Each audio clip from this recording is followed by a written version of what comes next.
Welcome, ladies and gentlemen, to this meeting of the Planning Committee. You're extremely welcome here. Probably one of the best attended meetings that the Council has had for probably a couple of years.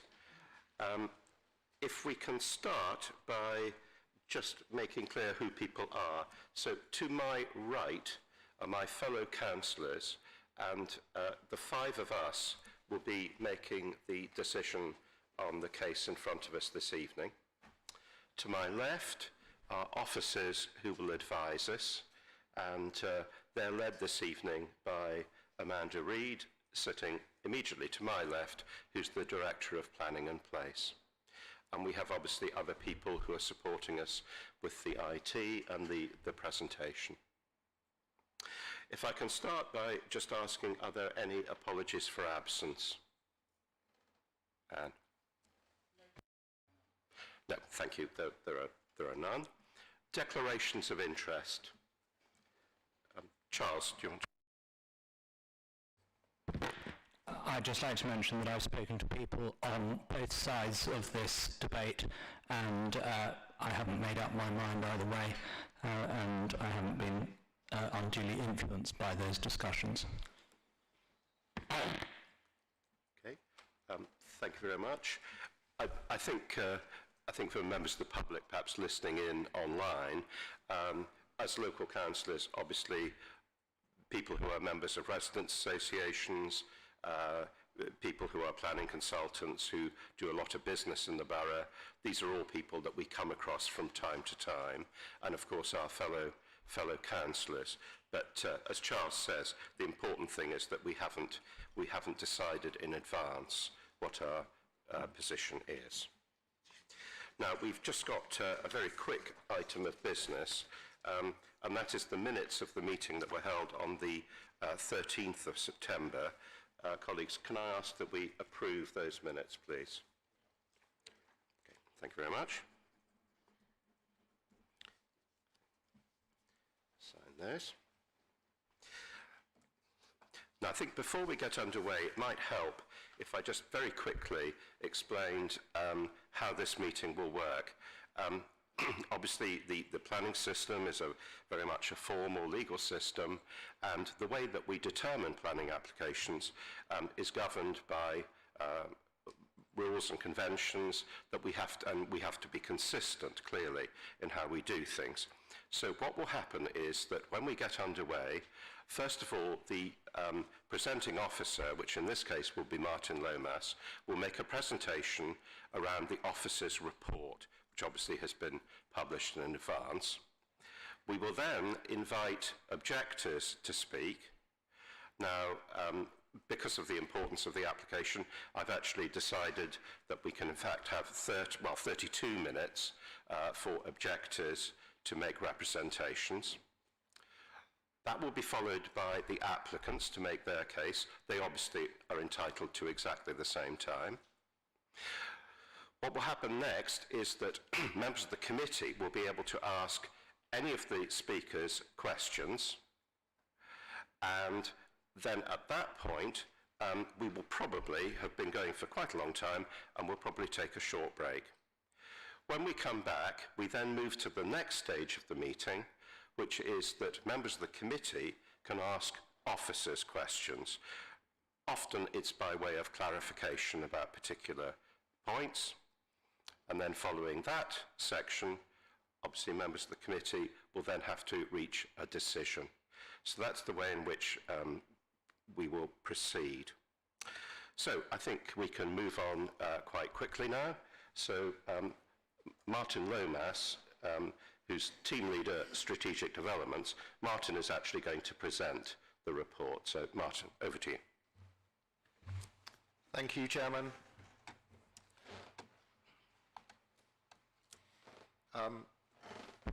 So my presentation tonight will focus on a short run around the development proposals to remind everybody of what they've already read and seen in advance of this meeting.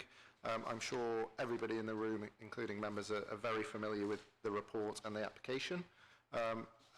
So no need to dwell on where the application site is in this instance. To start with, I think this just gives an overview of the proposals that are before members for decision tonight. Obviously, it relates to the South Kensington Underground Station, and these are in colour here, the four elements of the proposal that I will talk you through. So in red, you can see what we refer to as the Bullnose building. In blue, the numbers 20 to 34 Thurlow Street. In yellow, on the southern side of the site, is the Pelham Street development, and in green, what is referred to as the Thurlow Square development, in many representations also been referred to as Thurlow Bridge. Just to clarify for members, the Thurlow Street building, the Station Arcade and the Bullnose retail units are all within the South Kensington District Centre, and the Bullnose is within the primary frontage of that district centre. The Arcade and Thurlow Street are in the secondary frontage, with Pelham Street sitting outside of the boundary of the town centre. So I'm just going to take you through some images. These are extracts from Google Street View, just to remind everyone tonight of the various parts of the site we're looking at. This is a view looking westwards, showing the Thurlow Street building on the left of the image here. On the ground floor, you can see the existing retail units. That building has residential above. The building is not listed, but it is identified as a positive contributor in the conservation area appraisal, and is therefore considered an undesignated heritage asset. This is an image of the existing Bullnose building. It's at the western end of the site, and it's a single-storey building which comprises a series of retail units. The building is considered of limited architectural merit and is not included within the listing description for the station. However, due to its close relationship with the station building and being physically attached to it and dating from a similar period, the council is of the view that this is a Kirches listed building, and that is also set out in the conservation area appraisal and the report. This is a view down Pelham Street, looking eastwards. This is obviously the southern boundary of the site. You can see the existing brick wall, which beyond that is the station cutting with the platforms and railway lines below. On the opposite side here, you can see Malvern Court. It's an 8-storey mansion block, which is outside of the conservation area. I'll show you the boundary of that shortly. And then just beyond that, you can start to see the residential properties, 3-storey residential townhouses of 4 to 10 Pelham Street, and beyond that, you can see now the properties on Pelham Street on the opposite side of the street to the proposed development. The residential properties here vary in height. You can see at the western end and the eastern end, the properties are effectively 2-storey plus mansard roof level, whereas within the in the middle of this run of properties, they are 3 stories plus a roof level and lower ground floor across all of them. And then this is a view looking up Pelham Street in the other direction. Again, you can see the existing properties on Pelham Street there. At number 29, Pelham Place is coming into view here, which presents a gable onto Pelham Street. You can see that building is 4 stories in height, and on the opposite side, you can see this wooden fence, which then adjoins the wall in this location.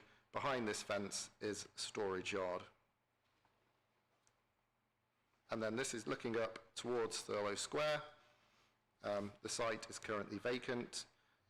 The buildings that did exist on this site were demolished a long time ago at the time the railway was created. Thurlow Square itself, it's a high quality part of the townscape. It's very significant and highly uniform. It's features Grade 2 listed properties around the square, and that does include the immediately adjacent terrace of 41 to 52 Thurlow Square, which you can just see the gable end coming into view there. And then the final image in the walk around the site here is a view down Thurlow Square towards Pelham Place in the distance at the application site in this area here. Hopefully you can see my cursor adjoining number 52 here. So as I touched on earlier, this is a plan which just gives an overview of the heritage context within which the site sits. The blue shading represents the Thurlow Estate and Smiths Charity Conservation Area. The white are parts that sit outside that conservation area. The site itself is entirely within the conservation area. The station building itself is Grade 2 listed, as denoted by this brown colour. 20 to 34 Thurlow Street is unlisted, however, as previously mentioned, is a positive contributor to the conservation area. Similarly with the existing townhouses on Pelham Street, on Thurlow Square, you can see the Grade 2 listed buildings that form that part of the area, and then Pelham Place, the buildings on Pelham Place are Grade 2 star listed, with the two properties here, 16 and 18 Pelham Place, which are Grade 2 listed. You can also see a number of surrounding Grade 2 listed buildings as well, and the Grade 2 listed pedestrian subway between the station and the museums at Exhibition Road. So moving on to the proposals themselves, I'm just going to work around the four elements to give you an overview of the proposals. So on Thurlow Street, the application would see the demolition of the building retaining its front facade with a new building reconstructed behind it, as well as the creation of an additional mansard roof level. The proposals include the refurbishment of the shop fronts at ground floor level, which are largely modelled on the existing shop front at number 26, with retail uses at ground floor retained, save for the residential entrance to the flats above, and the new lift access to the station ticket hall.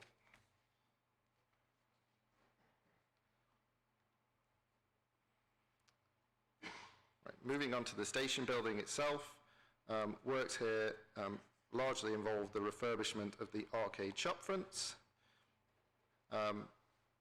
Also, it would include the creation of new openings in the listed wall to the western side of the arcade, as well as works within the ticket hall as part of the delivery of step-free access between Thurlow Street and the Circle and District Line platforms and subway.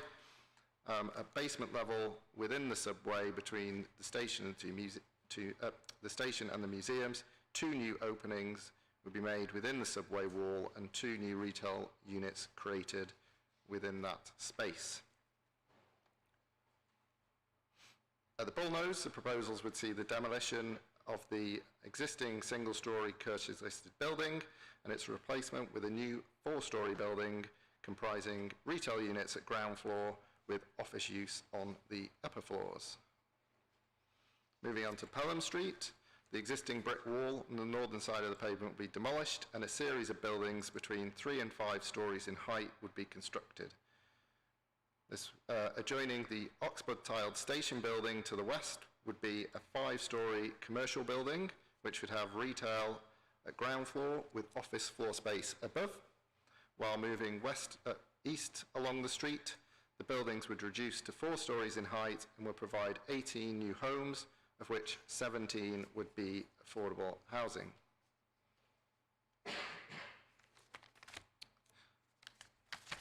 Finally, the development proposals on Thurlow Square would see the construction of a new 5-storey building, which would infill space between Pelham Street and the existing 52 Thurlow Square building.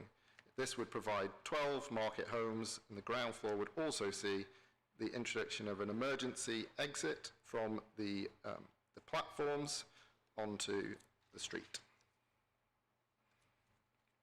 So in summary, in terms of land use, the proposals overall deliver 50 homes, which would be a net increase of 29 homes, given there are existing 21 homes within the Thurlow Street building, and 17 of these 50 homes would be community housing as defined by the council's SPD. The proposals also deliver new commercial floor space. There would be a 222 square metre reduction in retail space overall. However, the overall commercial provision would increase, and there would be a net increase of 2,921 square metres of office floor space, accounting for existing office floor space lost. A number of conditions and obligations have been recommended, and these are set out to provide greater protection and control over land use than currently exists, as well as limiting the amalgamation of the retail stores and ensuring that there's a curated retail offer through a retail management strategy. You can see on the screen there the conditions which have been recommended, and you'll see in the report, which restrict those amalgamations and use. Moving on to housing specifically, again, just to repeat, there are 50 homes, 17 of which are community housing. All of the homes would be of high quality, all meeting or exceeding the minimum space standards and designed to maximise outlook and amenity for future residents, responding to the constraints of the site, which is the main constraint of the site, which is the operational railway. Of the overall housing provision, affordable housing represents 35% by habitable room and 27% by floor space. As public sector land, London Plan Policy H4 sets out an expectation that sites should deliver 50% affordable housing by habitable room in order to follow the fast track route. The London Plan does make provision for a portfolio approach to affordable housing in order to follow the fast track route, and where a portfolio approach is in place, this would allow an individual site to bring forward 35% affordable housing in order to follow the fast track route. However, that does rely on meeting the borough's requirements, including requirements around tenure.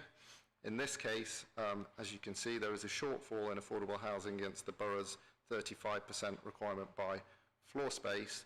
Also, the proposals include entirely discounted London living rent and do not make provision for any social rent, which is not compliant with the community housing SPD or with current local plan policy CH2.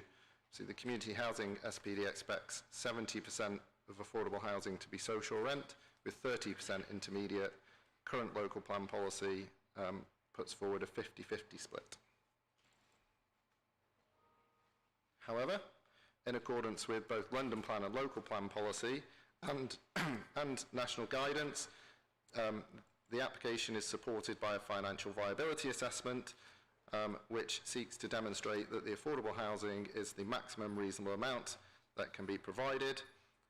The financial viability assessment has been robustly scrutinised by an independent assessor on behalf of the council.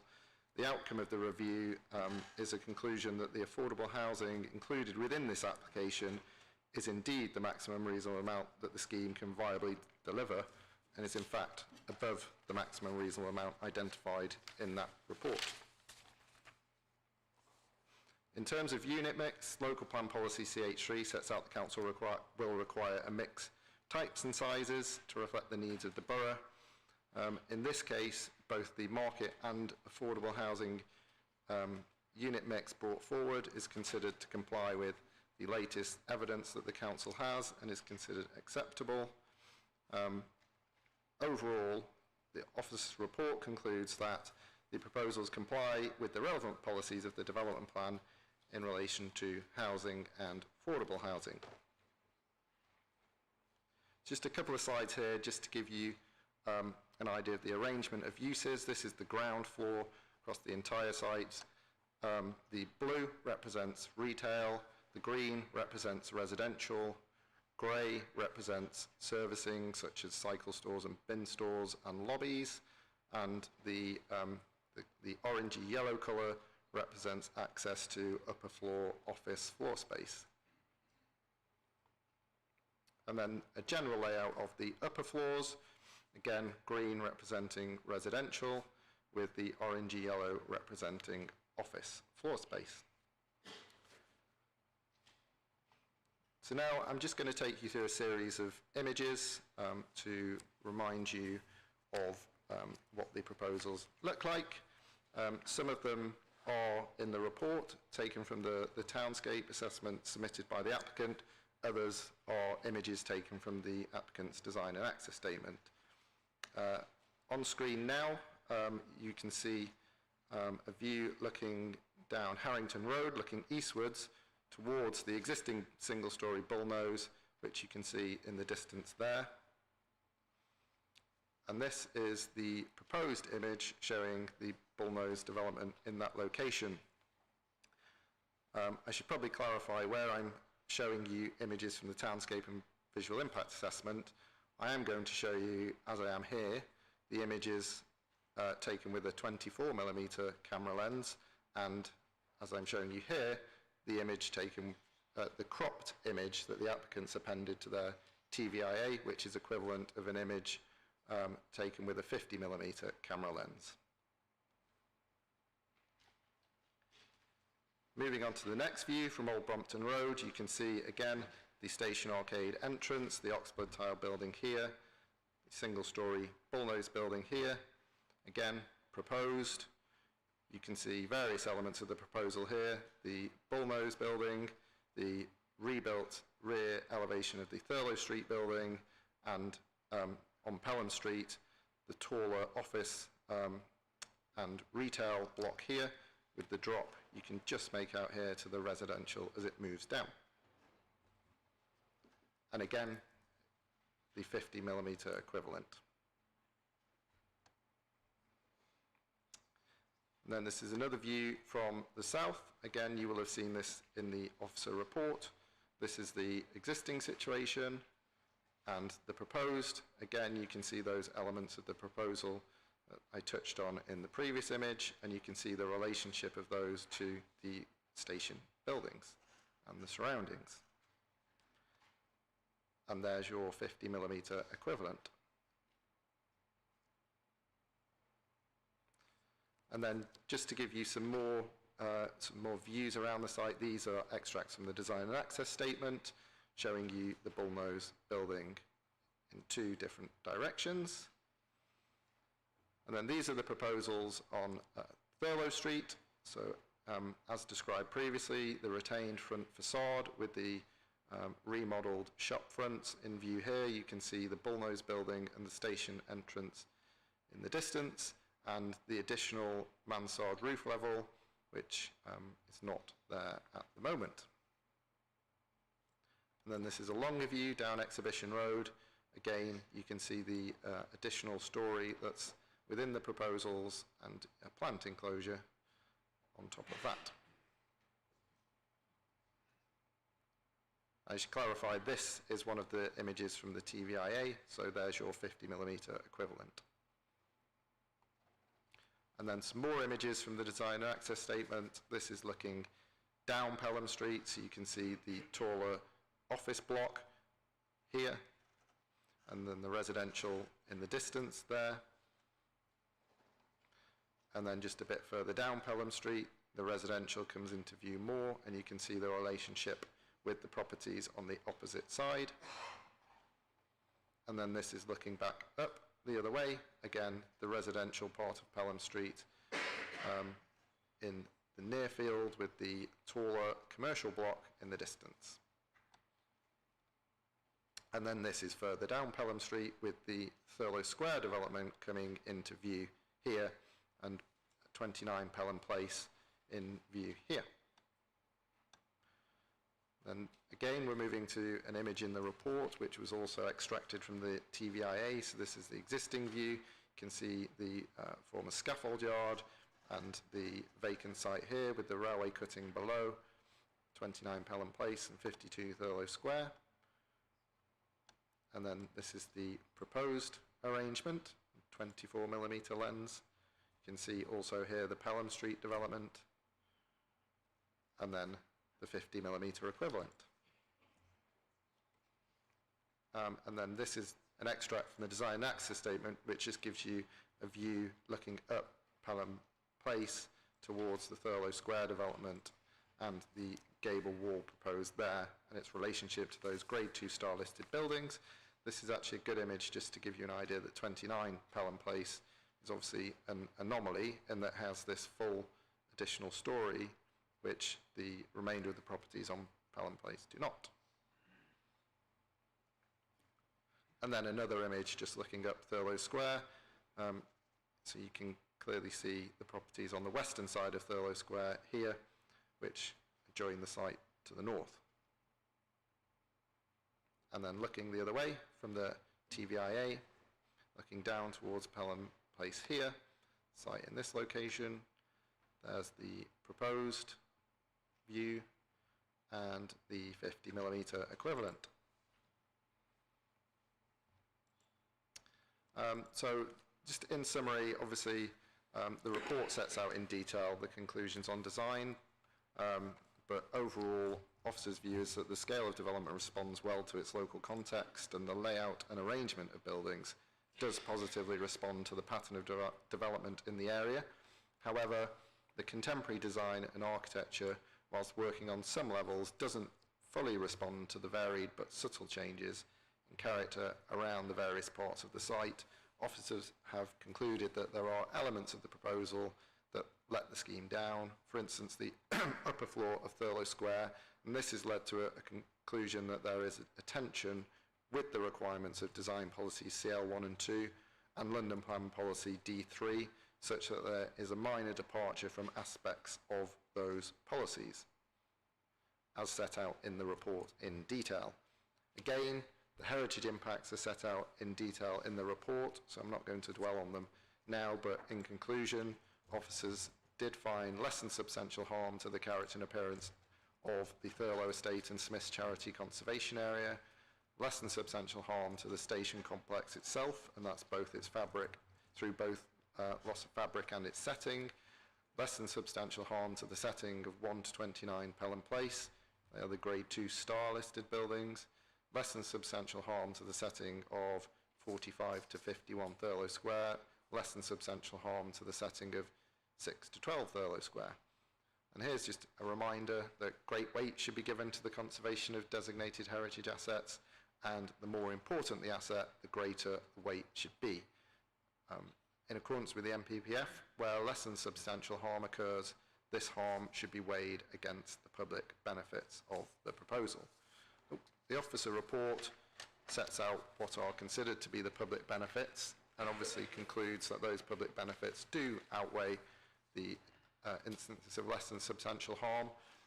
The primary public benefits are just listed here as a reminder: the provision of new high-quality residential development, which optimises this highly accessible location for much-needed homes, the delivery of step-free access, which would be secured through the grant of planning permission and the clauses set out in the Section 106 agreement, and the delivery of high-quality commercial floor space, which would support the function and vitality of the district centre.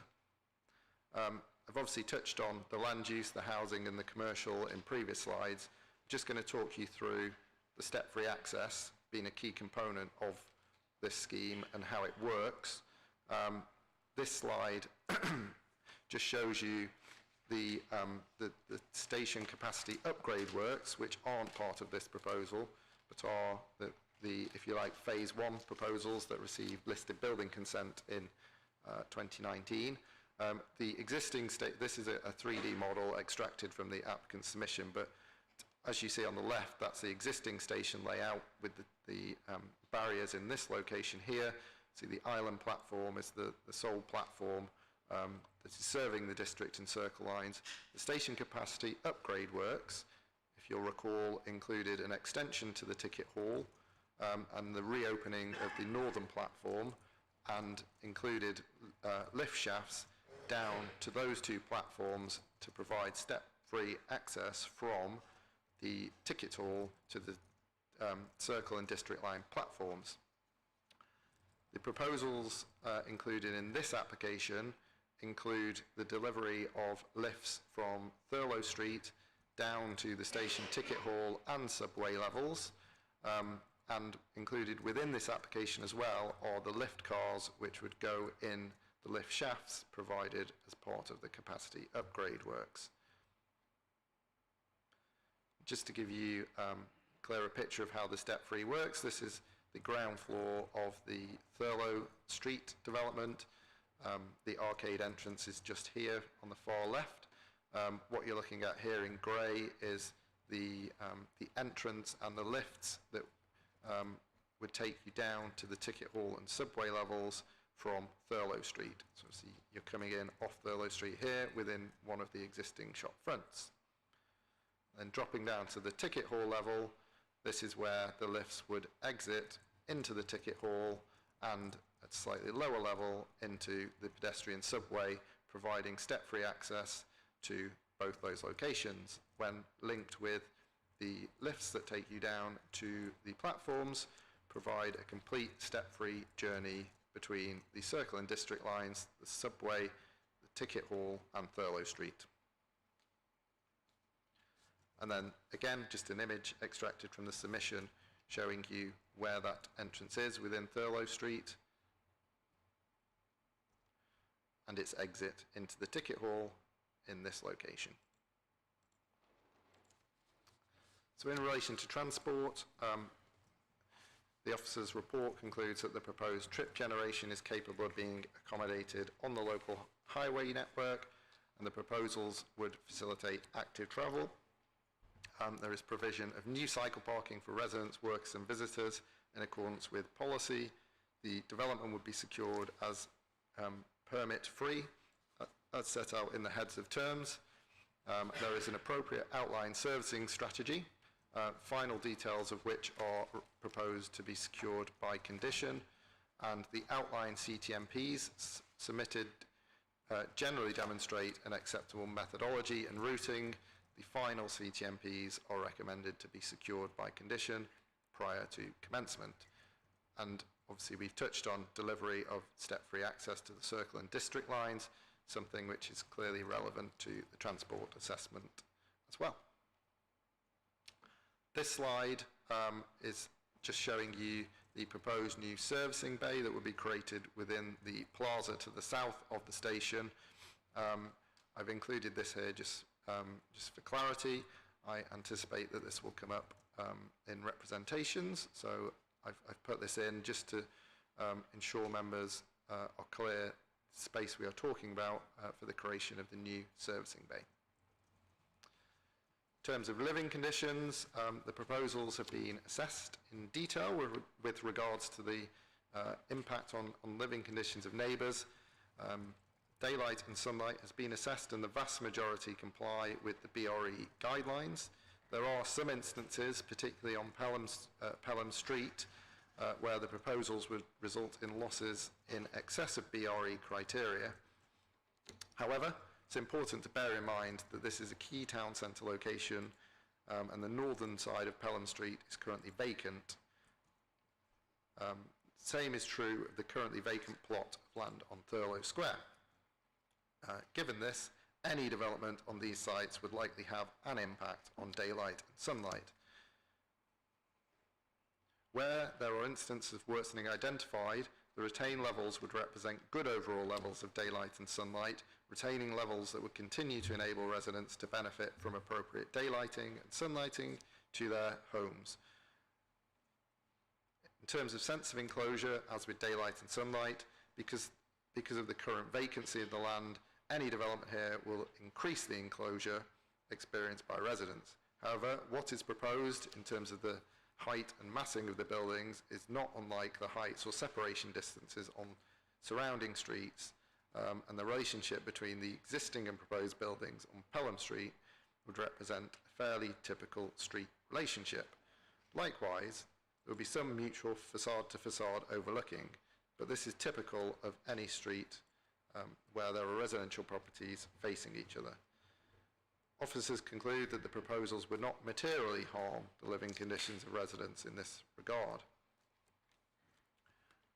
During the construction period, the proposals would give rise to temporary impacts from construction. Some of these impacts will arise at night, particularly due to nighttime piling works. This would undoubtedly be disruptive, and concerns raised throughout the consultation process are entirely valid in this regard. In terms of the planning system and the stringent management of construction proposed through CTMPs, environmental management plans, the Council's Code of Construction Practice, and the proposed nighttime working noise impact assessment, all of which would be secured through the recommended conditions and obligations, the officers conclude that the impact could be sufficiently mitigated and it wouldn't be reasonable to refuse the application based on this temporary disruption. Overall, officers conclude the proposals ensure good living conditions for neighbours and would comply with relevant policies. This slide, before I come to my concluding slide, as you will have read in the report, I just want to touch on the presumption in favour of sustainable development. See, within the officer's report, it's set out that the presumption in favour of sustainable development is engaged in this instance, and the report explains that. On screen here, it's just a reminder that where there are no relevant development plan policies, which isn't the case here, or the policies that are important for determining the application are out of date, the presumption effectively says permission should be granted unless one of the two reasons there are considered to be engaged. Footnote 7, which is noted, sets out that policies most important for determining the application should be considered out of date where the housing delivery test indicates delivery was below 75% of the requirement. This borough has delivered 49% of its requirement over the last 3 years. Therefore, the most important policies for determining the application should be considered out of date, unless, of course, you conclude that either the application of policies in the MPPF that protect areas or assets, such as conservation areas and listed buildings, provide a clear reason for refusing the development. The reason officers do not consider that the presumption is disengaged is because we have concluded the public benefits outweigh the harm identified. And then the second limb of paragraph 11 is whether any adverse impacts of doing so would significantly and demonstrably outweigh the benefits when assessed against policies in the framework taken as a whole. Again, officers don't consider that the case. So the issues and balancing, this is set out in the report in much more detail than this slide, but this is effectively the conclusion that officers have come to in recommending that planning permission should be granted. So, the effective reuse of this highly accessible brownfield site for optimised housing delivery is strongly supported by the MPPF, the London Plan and the local plan. As noted in the MPPF, substantial weight should be given to the value of developing brownfield land for homes. This proposal would include 29 net additional homes that provide a valuable contribution towards meeting the borough's housing needs and targets for housing delivery. There would be provision of enhanced retail and new office floor space in and adjacent to this important district centre, which is supported again by the MPPF London Plan and local plan, and it would support the function and vitality of the centre. The office floor space proposed would help meet the need for new office floor space identified in core policy 1 of the local plan. Officers have concluded in relation to the heritage assessment that the public benefits would outweigh the less than substantial harm. Officers have found some conflict with aspects of design policies, CL1, 2 and D3 of the London Plan. However, officers have concluded that overall the proposals viewed in the round do accord with the development plan read as a whole. And then it's just a reminder, this is set out in the report, obviously, if it were concluded that the extent of departure from aspects of policies CL1, 2, D3 resulted in a different conclusion, that the development does not accord with the development plan read as a whole, officers would still consider there are other material considerations which would outweigh the departure. That is set out there and set out in the report as the significant public benefits, particularly step-free access to the district and circle lines and subway, and obviously the material consideration, which is actually the presumption in favour of sustainable development, which is triggered by the failure of the housing delivery test. That concludes the presentation. Thank you very much indeed. So now we can move to the speakers. Now, a lot of people have registered to speak, and I'm grateful that both objectors and the applicant have indicated a kind of batting order. So I'm hoping that we can move quite quickly. When you come to speak, please, if you could just quickly introduce yourself, explaining if you're representing a particular organisation, that would be helpful. So the objectors go first. So Councillor Greg Hammond. Greg, I think you're going to speak first, and then we'll follow on from you. Okay? Thank you. Thank you, Chairman, members of the committee. I'm speaking to you tonight mainly as a local resident and as a representative of 22 objecting residents associations, though you will also know that I'm councillor for one of the affected wards. We are asking you to refuse planning permission for the following 5 central reasons. First, the proposal would cause harm to the conservation area within which it is entirely situated, and that's contrary to policy CL3 of the local plan, and, according to the officer's report, quote, failing to fully respond to the context and character of the local area. Second, and related to the first, irreparable physical damage would be caused to some of the listed buildings of the station, and the settings of other listed buildings would be permanently harmed. The NPPF and local plan place great weight on the protection of listed buildings and say that only an overriding public interest should justify harm to such buildings. Such a public interest cannot be shown in this case. Third, the scheme carries material flaws in its transport aspects, including the provision of servicing to the proposed buildings, and in the process of attempting such arrangements, ruins the public realm of the station piazza. Fourth, the degree of overshadowing to existing residential properties. And fifth, the construction on this very constrained site would breach environmental health rules on noise at night. The officer's report has assessed that all 4 buildings in this scheme would cause less than substantial harm to the conservation area and listed buildings in numerous respects. The report produced for the meeting in June that was cancelled said that this harm was, quote, towards the upper end of the spectrum. This phrase has mysteriously disappeared from the new report, even though the application has been changed in only relatively minor and cosmetic ways since June. This should be questioned. But the current report still says that the harm is substantial in respect of the almost total destruction of the undesignated Victorian building in Thurlow Street. It is our view that the totality of the harm in this scheme is substantial.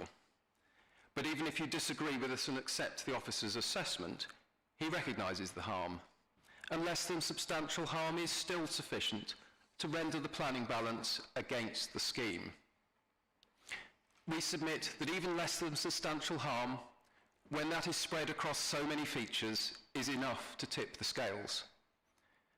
though we say that altogether the harm crosses the threshold to be substantial harm. But if you're not with us on that point, we still say that the slightly lesser degree of harm assessed by the officers is enough that you should reject this scheme, notwithstanding any other factors. South Kensington is a special area, and the addition of the obviously modern buildings proposed would ruin what is special about it, namely its Victorian character. The title conservation area should mean something, and this application, if approved, would drive a coach and horses through the concept. This project would not enhance our borough. It would destroy a significant section of something which currently feels local and villagey, to be replaced by dominant glass and steel structures which, for the rest of our current lives and the next generation, would remain a carbuncle and a blight. A largely homogeneous design that is just not good enough for such a landmark site.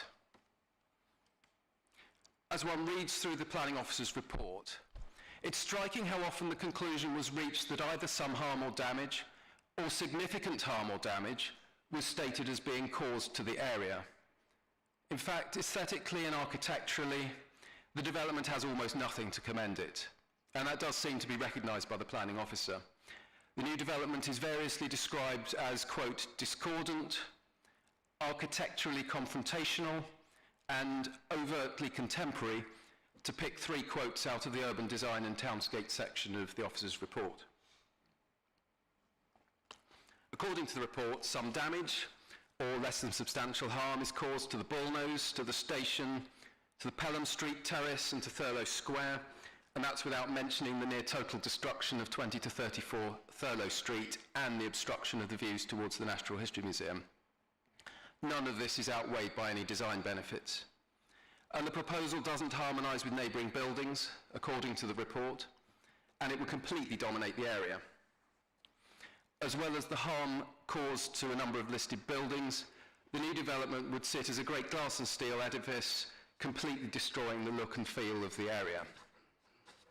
The NPPF paragraph 11D makes it perfectly clear that you are entitled to refuse planning permission on these grounds, even on the so-called tilted balance. The extent and impact of the harm is a subjective judgment, and we respectfully invite you to agree with us and disagree with the officer's assessment on these points. The third reason for refusal is the wholly inadequate and badly sited facilities for refuse, deliveries and servicing, and more general harm to the public realm, especially in the Pelham Street area. Committee members will know from your own experience that Pelham Street is narrow and unsuitable for stopping vehicles. The officer's report recognises that the proposed loading bay is essential for the scheme, but regards it as, quote, disappointing that no mitigations are planned for the loss of public realm involved. The proposal would do significant harm to the vision the council created when it undertook major public realm improvements to South Kensington and Exhibition Road. The officers say that an alternative could be created by condition, but we disagree because there is no alternative space. Fourth reason for refusal is the overshadowing that would cause to people's homes in Pelham Street and within the listed station, and the sense of enclosure that would be created. This is covered in the officer's report, but we respectfully disagree with the conclusion they have drawn, which minimises the impact on current residents' lives from the loss of daylight and sunlight to their homes. The fifth reason for refusal is the fact that noisy construction would have to take place overnight for months in order to keep the tube running by day, and would therefore violate residents' rights to a good night's sleep and contravene the noise policy statement for England. In most cases, we would agree that this problem could be controlled by condition, but we submit that this is an exceptional case and that no conditions could credibly be created that would mitigate the effects of overnight pile driving. We also submit that the benefits that are claimed for this project, both in terms of step-free access and housing, are neither as good as they're claimed to be, nor are they guaranteed to be delivered. The net gain of just 29 dwellings in this proposal is identified in the officer's report as not being policy compliant in respect to the proportion of affordable housing. The committee will know of other projects elsewhere in the borough that will ensure that RBKC meets its housing targets, so the committee can reduce the weight they need to place on the housing benefits of this application. Turning to step-free access to the districts and Circle Line, of course we recognise this as a benefit, but the committee must give weight, as advised in the officer's report, to the fact that this is only a partial step-free solution, in that it doesn't cover the Piccadilly line or the Museum Tunnel exits. We believe that a lot of the scheme's supporters have been duped into registering support in the mistaken belief that it provides a full step-free solution, which it does not. The committee will also have noticed that step-free provision is wholly reliant on TfL completing the enabling works in their separate station capacity upgrade project. Due to TfL's terrible financial state, this could be years away, and we are appalled at the suggestion from the applicants that half of this scheme, Pelham Street and Thurlow Street, which the viability assessment says are the most profitable elements for the applicant, could be completed before step 3 is delivered. There's some sleight of hand going on here with the timing, and this does need to be exposed. At the very least, the step 3 access elements should be put up front in the proposal as the first element that needs to be completed by condition. But overall, the benefits, such as they are not good enough to justify the many harms this application would cause. The officers have set out most of the issues in their report, but in our submission they've got the planning balance wrong. To summarise, the application harms the conservation area and listed buildings, ruins the public realm, and does not guarantee delivery of step 3. The benefits, such as they are, and even if fully delivered, are not good enough to justify the significant and permanent harm this proposal would cause, and we ask you to refuse this application outright. Ben Oakley.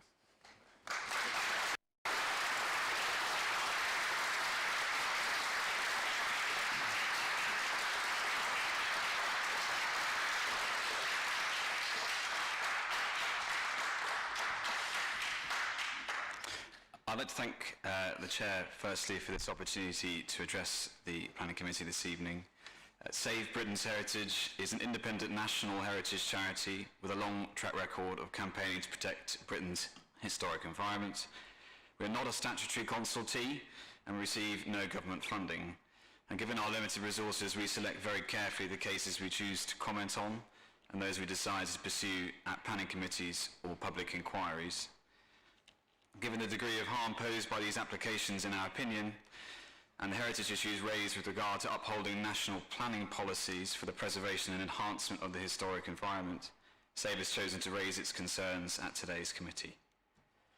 SAVE has objected to all 3 iterations of the scheme on the basis that the degree of demolition and the scale and uniformity of design of the new development proposed will be substantially harmful to the Thurlow and Smiths Charity Conservation Area. As the committee will be aware, conservation areas are designated heritage assets in planning terms, afforded the same status and protections as listed buildings. And an important test for finding substantial harm is whether a key element of the significance of a heritage asset is seriously harmed. The demolition of the Grade 2 Kershaw listed bullnose, the gutting and facading of the locally listed Thurlow Street Terrace, and the erection of large-scale and uniformly designed buildings in the immediate settings of multiple listed buildings will see the rich architectural character and historic significance of the conservation area and the Grade 2 listed station itself seriously and irreversibly harmed. Furthermore, contrary to assertions made in these applications, we do not consider the low-rise nature of the station and the railway cutting to be some kind of urban mistake, but rather a beneficial aspect which is crucial to the area's historic significance. The Council has a duty to protect and enhance the significance of the conservation area which is designated to protect it under Section 72 of the Planning and Listed Building and Conservation Areas Act 1990. Despite recommending the scheme for approval, the officer's report repeatedly refers to the scheme's failure to respond to the scale and character of this historic and varied part of Kensington, stating that overall a generally contemporary architectural language has been proposed, with a larger uniform approach to the design of all four elements of the scheme. Given the variety and sensitivity of the surrounding context and valued heritage assets, this results in a failing to fully respond to the context and character of the local area. In reaching their conclusions, the committee should consider these serious criticisms in the context of the Secretary of State's recent decision, published 11th of November 2021, to refuse redevelopment plans for Brighton Marina, in part on the basis of harm caused by the scheme's homogeneous massing and uncontextual design in a landmark location. In reaching his decision, the Secretary of State states that in terms of the regularity of the facade treatments and the homogeneous mass that would be created, together with the failure to provide a proper landmark or bookend, the scheme lacks the exuberance and ambition that the best of Brighton's seaside buildings exhibit. We consider South Kensington to be a similarly landmark location, exhibiting some of London's richest and most identifiable historic buildings, and therefore deserves a scheme to match. We also consider the public benefits identified by the applicant, including much vaunted step-free access to the station, to be insufficient to outweigh the cumulative heritage harms of the scheme as required under the National Planning Policy Framework. We believe that the step-free access could and should be achieved by a scheme whose viability does not depend on the demolition of designated and non-designated heritage assets and harmfully scaled new buildings whose design officers acknowledge relate poorly with their setting at the heart of a conservation area. Furthermore, serious doubts remain over the delivery of genuine step-free access to the station since the announcement in July 2020 by TfL that it was putting its planned station capacity upgrade permanently on hold. This included reviving the station's disused north side platform and expanding the existing ticket hall. Without these key elements of the overall project, and no step-free access proposed at all to the Piccadilly line platforms, we consider this benefit to be over-exaggerated and far from deliverable in its entirety. In conclusion, the planning system is there to define, manage and protect the positive contribution of historic buildings and conservation areas to special places like South Kensington, rather than to diminish their significance through allowing needless demolition and uncontextual development. The fact that this application has drawn 2,900 objections from members of the public, all 6 local ward councillors, Kensington's local MP and local London Assembly member is significant. And under the London Planning Act 1990, the Council has a key duty to protect and enhance the Thurlow and Smith's charity conservation area, and is therefore a matter of legal duty and principle that the Planning Committee uphold national and local planning policy for the protection of South Kensington's historic environment and reject these applications. Thank you for the opportunity to speak.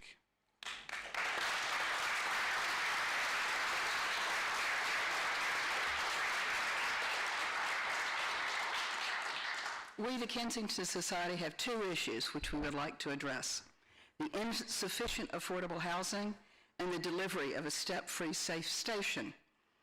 There are 50 new housing units, 27 to be affordable, 21 are replacements for ones demolished on the Thurlow Street building. The net gain is 29 new homes, not a lot for such a large project. The London Plan requires that developments on public land to be 50% affordable. This proposal falls significantly short, with 17 small-size units equaling only 27% of the actual overall floor space, which is the method RBKC used for assessment.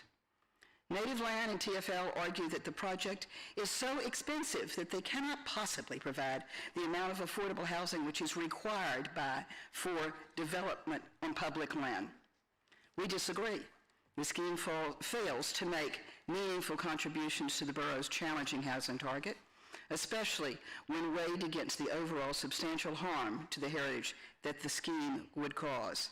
It is unacceptable that such a massive development would ignore London's plan and the claims such a measly amount of housing will be a public benefit. We say it's robbery. As for step-free access, one key issue uniting objectors, supporters, museums, and businesses is the requirement for a safe station. TfL's own admission in their 2016 Around Station report stated the station required urgent action to address safety issues. In 2019, the station capacity upgrade was approved and materially started. But then suddenly in July 2020, TfL stopped all work without any explanation. Since then, the station has continued to be unsafe, with only access via steep steps and limited capacity for the already overcrowded station. The officers now recommend a 106 agreement, presenting it as a guarantee for the developer to deliver step-free station. As proposed, the 106 agreement will not and cannot give that guarantee. A 106 allows the developer to, the 106 allows the developer to first build the Thorough Street and Pelham Street buildings, clearly the most profitable part of the development, without any works to the station. Having completed those buildings, and then and only when Native Lands decides to proceed to the construction of the Bullnose and Thorough Bridge, are they required to address the station upgrade. Native Land is the controlling shareholder with 51%, and therefore the decision maker. Native Land could easily and legally decide not to build any further. There is no means, legal agreement or not, to force Native Land to build Phase 2, and therefore no means to enforce the delivery of step-free safe station. And unless the developer is legally obliged with an absolutely non-negotiable 106 agreement to deliver step-free access and a safe station before completion and occupation of Phase 1, these proposals are a sham. It's your responsibility to make sure that the developer develops a step-free and safe station now, not later, and delivers the amount of affordable housing required by both the London Plan and RBKC's own policy requirements. At present, they do not, and we ask you to refuse this application. Thank you.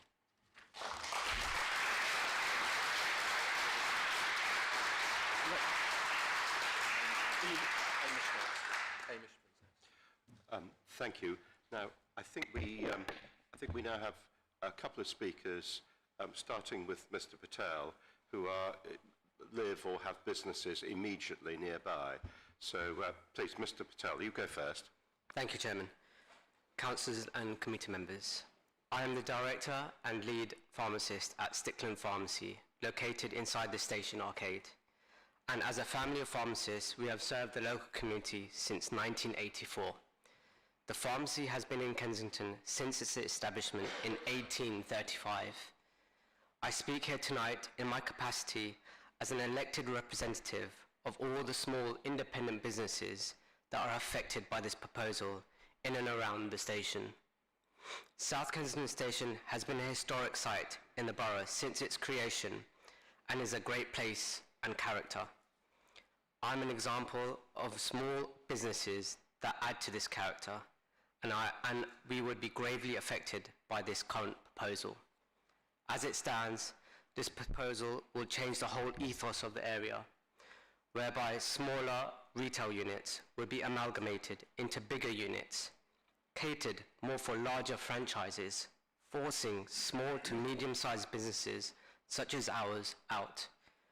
This would harm the character of the conservation area in which we are situated. I urge the committee to reject this scheme, which would damage local businesses that are characteristic of South Kensington's conservation area. Thank you.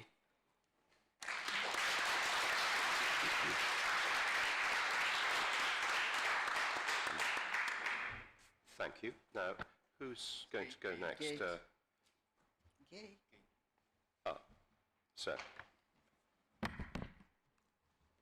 Thank you. Thank you, Mr. Chairman. Thank you, councillors.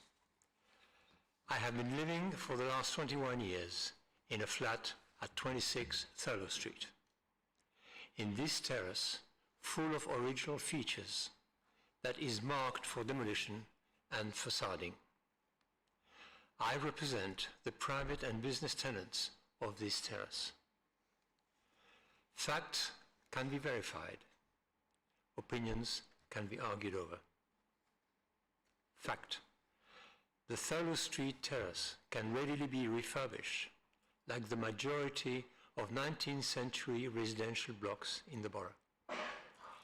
It is not necessary to knock down the building with all its original features, acknowledged by RBKC to make a positive contribution to the character of the conservation area. Fact: we have two distinct developments: the step-free access to the district and circle lines and improvements to the capacity of the station, and the new development around the station. The former does not need the latter to proceed. Step-free access has been provided at many tube stations without the need of new development.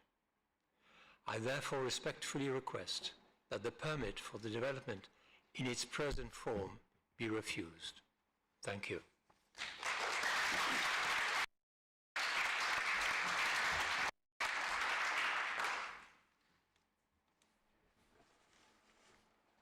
Hi, I'm a resident of Pelham Street.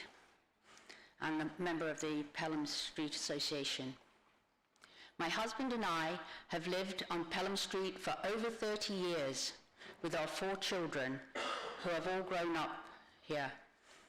We as residents and families are happy to support a sensitive redevelopment of the tube station, but this current proposal is not sensitive.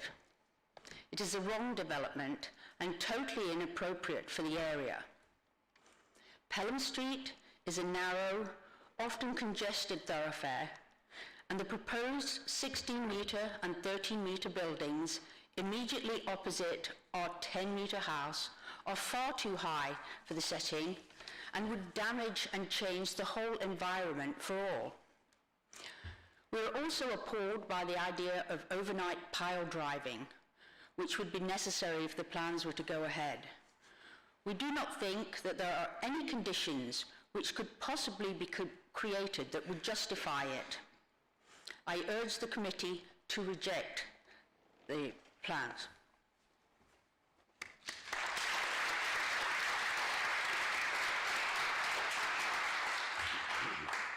Thank you very much.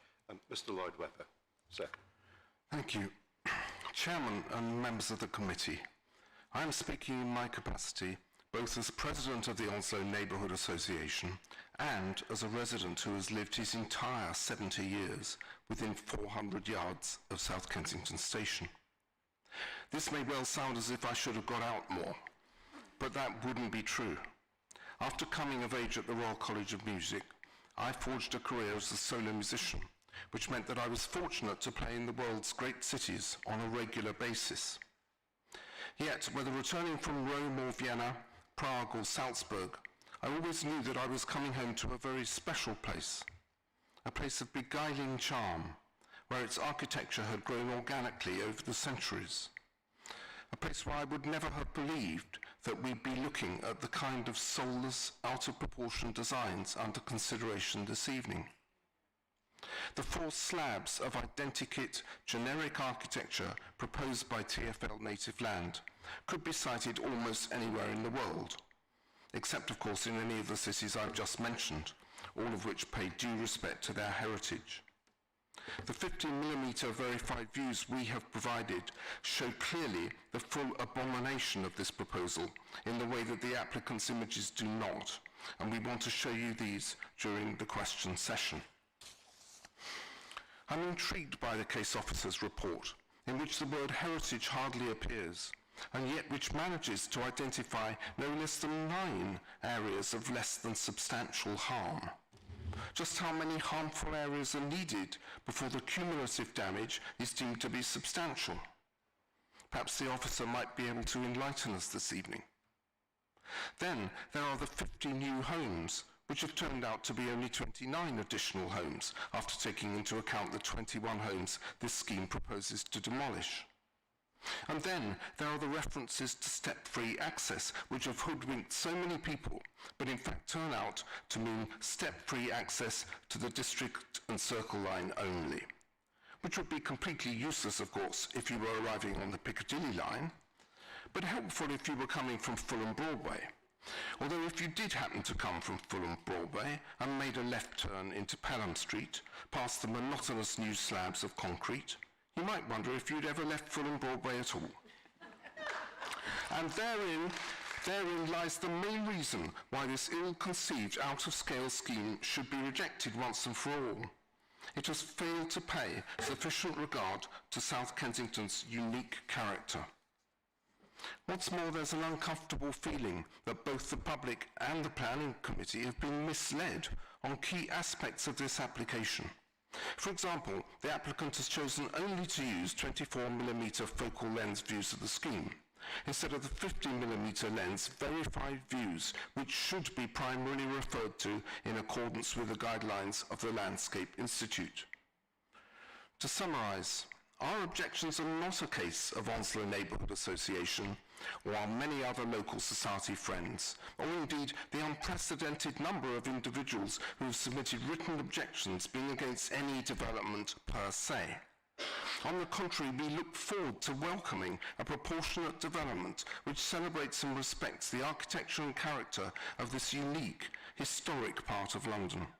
Sadly, this bland, depressing scheme does neither. Chairman and members of the committee, this world-renowned district of London deserves considerably better. We ask you to reject these plans in order to safeguard the unique character of South Kensington for future generations. Thank you.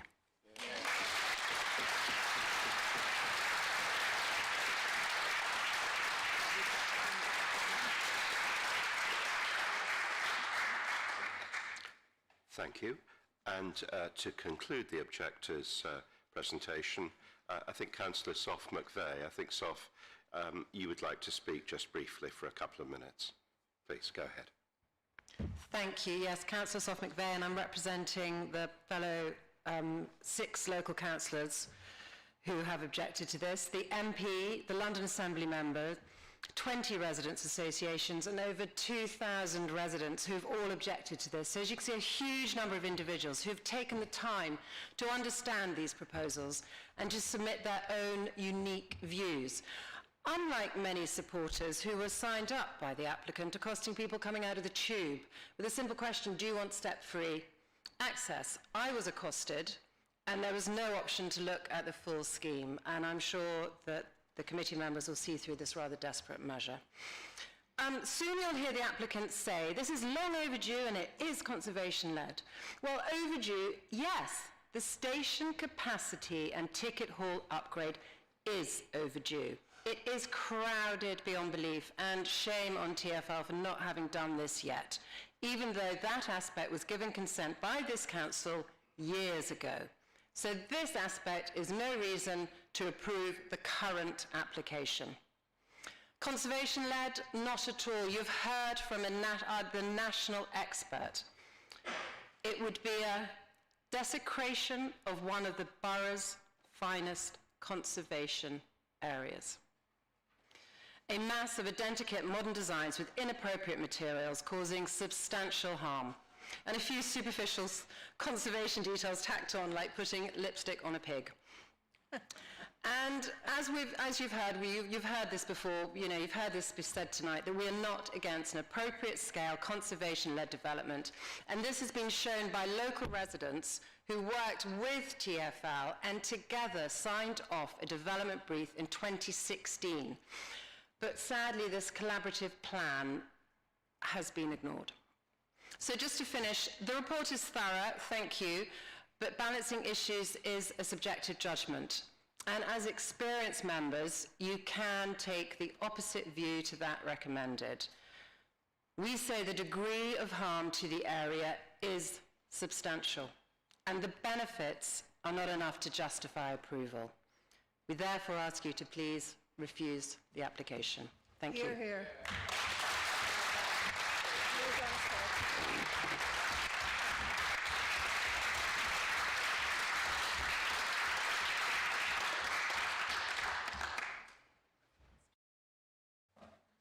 Thank you very much indeed.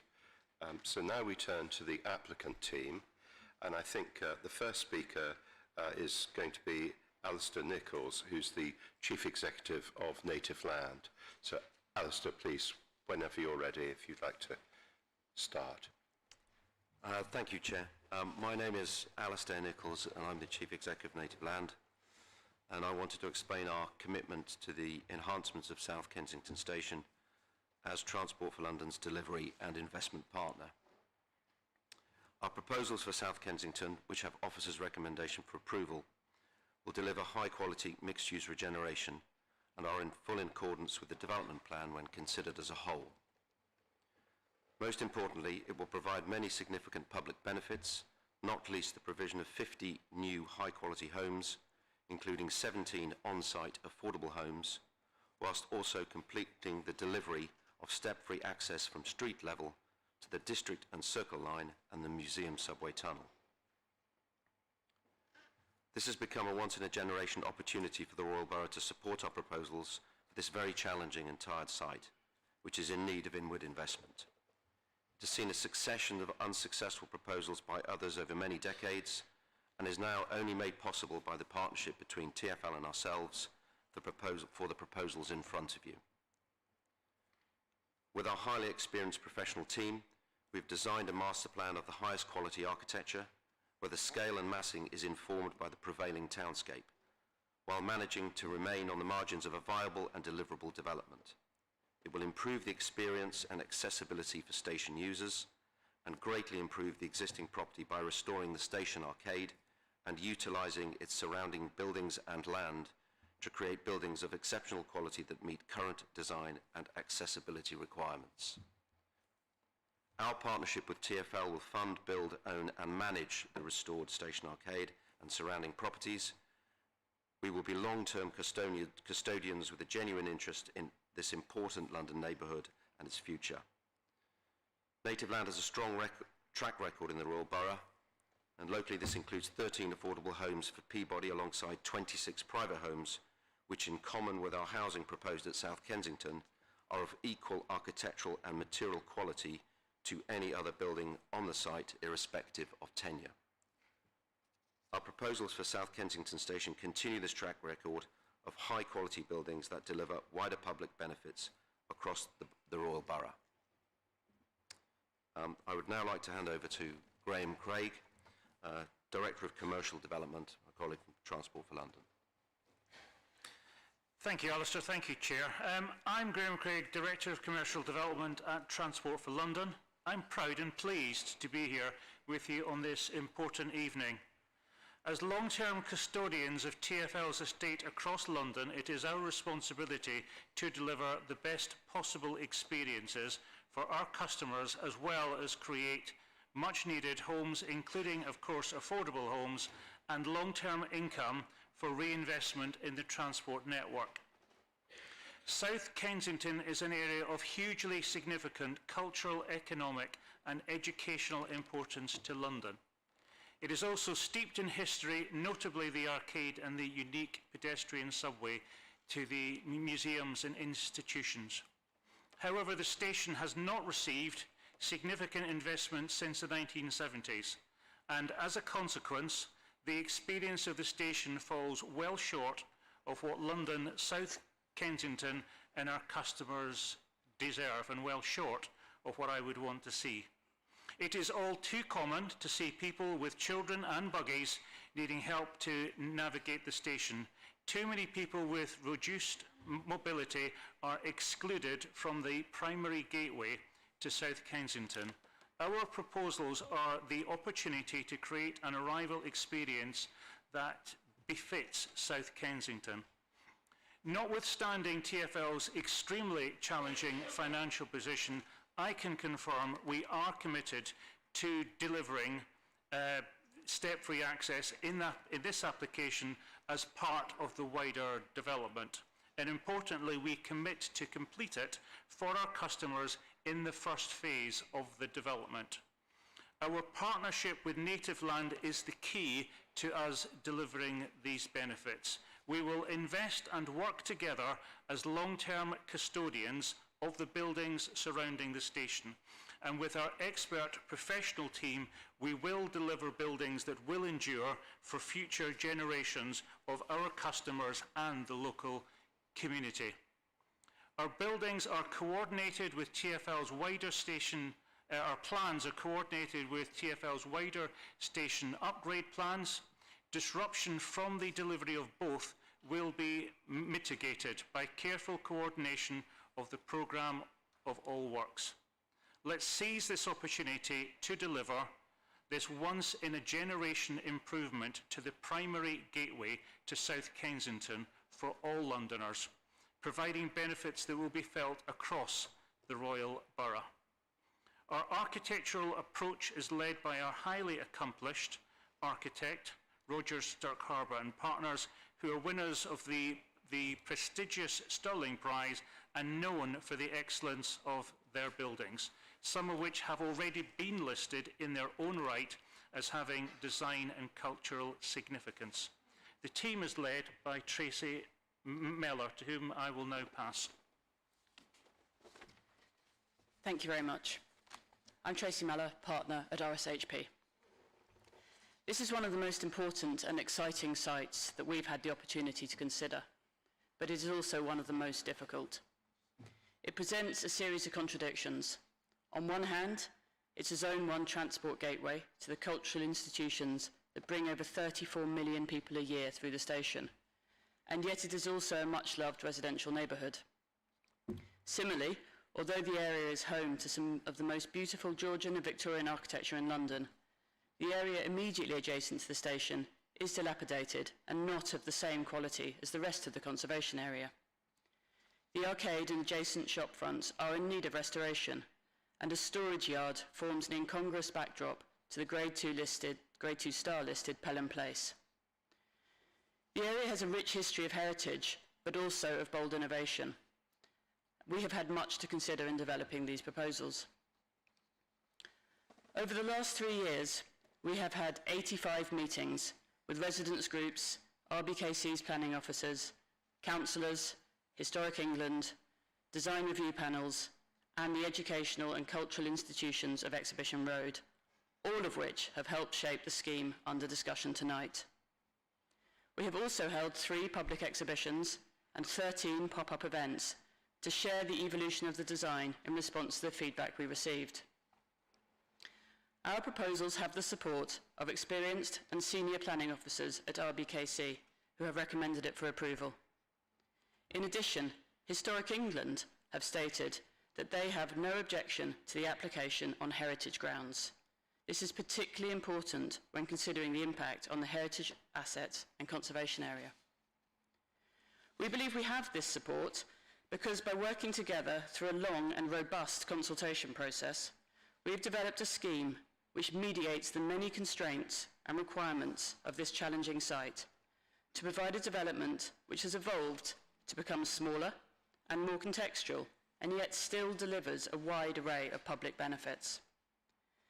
This has been achieved by the committed and sustained efforts of a large team of professionals who have developed a scheme that is at the margins of viability and only made possible by the partnership between Native Land and TfL. A scheme that is as modest in scale, as contextual in approach, and yet generous in public benefits is unlikely to come forward again. Our proposals are described in the committee report as well designed and of the highest architectural quality. We have proposed a policy compliance scheme that is of an appropriate scale to its setting, the strengths of which have been recognised by various independent design review panels and RBKC's officers themselves. Our proposals will create a new gateway to South Kensington, which will restore the station arcade and provide step-free access, justly making this beautiful area of London and its cultural institutions accessible to all. Furthermore, the project will deliver 50 homes, of which 35% will be affordable housing of an exemplar standard. We have developed a language of architecture that responds to the classical principles of the varied context, repairing the broken townscape which was so disrupted by the arrival of the railway in 1868. The positive impact of this approach is recognised in the officer's report. The proposed designs use high-quality materials, primarily stone and brick, considered detailing and carefully crafted to reflect the quality and craft of the heritage context. These proposals have been honed through consultation into a project that offers a once-in-a-generation opportunity to realise the potential of the Around Station area, made possible by the collaboration between TfL and Native Land, who have a vested interest in the quality and longevity of the scheme, as they will remain stakeholders in it. The Borough has recognised this long-awaited opportunity in recommending the scheme for approval, and I urge you to do the same. This is our chance to deliver much-needed regeneration, alongside huge public benefits in the form of the restoration of the station arcade, the upgrade and refurbishment of Thurlow Street shop fronts, townscape improvements including the development of vacant brownfield sites, employment, affordable housing and step-free access. We have taken the scheme as far as we can, and this is now your opportunity to make it a reality. The cultural institutions of Exhibition Road and the Imperial College Estate have invested in making their buildings accessible to all. And yet at present, it is not possible to leave South Kensington Station to visit them if you require step-free access. There have been a number of loud local voices in opposition to these proposals, but there are also many who are in support, as reflected in almost 900 letters from local and borough-wide residents who represent a broader demographic and who will really benefit from the wider public benefits that this scheme delivers. I would like to share a few of these with you. This is from a resident. I look forward to the proposed refurbishment of South Kensington Station and the area around it. I agree wholeheartedly with the design. It is sophisticated, sensitive and pleasing to the eye. The work is welcome after decades of tolerating a dirty, ugly tube station entrance, which is totally unsuitable for the residents in the area. And for the millions of tourists passing through every day, we must progress the plan. From another resident, I would like to wholeheartedly express my support for this scheme. It's an incredible corner of London, and the station itself hosts a vast number of locals and tourists each year. But the current station and the views upon exit are not fit for purpose. This elegant, contemporary scheme would maximise the potential of the site, whilst being respectful to the surrounding historic fabric. And another. As a resident in the borough for many years, I am extremely supportive of this proposal. A complete redevelopment of the station is overdue. The station, in normal times, is extremely overcrowded, has poor accessibility, and is a dilapidated gateway to the phenomenal museums in the vicinity. There are many more in a similar vein, individual and passionate. In addition to resident support, a number of local schools, cultural and educational institutions, hospitals and housing providers have also expressed enthusiastic support for the development. Some of those perhaps less heard voices are here today to speak in support of the proposals. But before I hand over to them, Baroness Tanni Grey-Thompson, former Paralympian and active campaigner for disability rights, has asked us to read out the following statement. I'm sorry that I cannot be with you in person this evening, owing to a prior commitment, but I wish to give my full support to this planning application. As a wheelchair user, step-free access is a vital necessity for me and for thousands of others. The fact that South Kensington Station does not currently have step-free access means that many visitors are deprived of accessing the world-renowned cultural institutions that this area has to offer. This is simply unthinkable and unjust in today's society. I would dearly love to take my own family to this corner of London for a day out at the museums, which I would do were it not for an inaccessible station. The fact that one of London's most prominent locations is inaccessible is quite simply not good enough. This planning application delivers a heritage-led redevelopment that is sensitive to the surrounding area.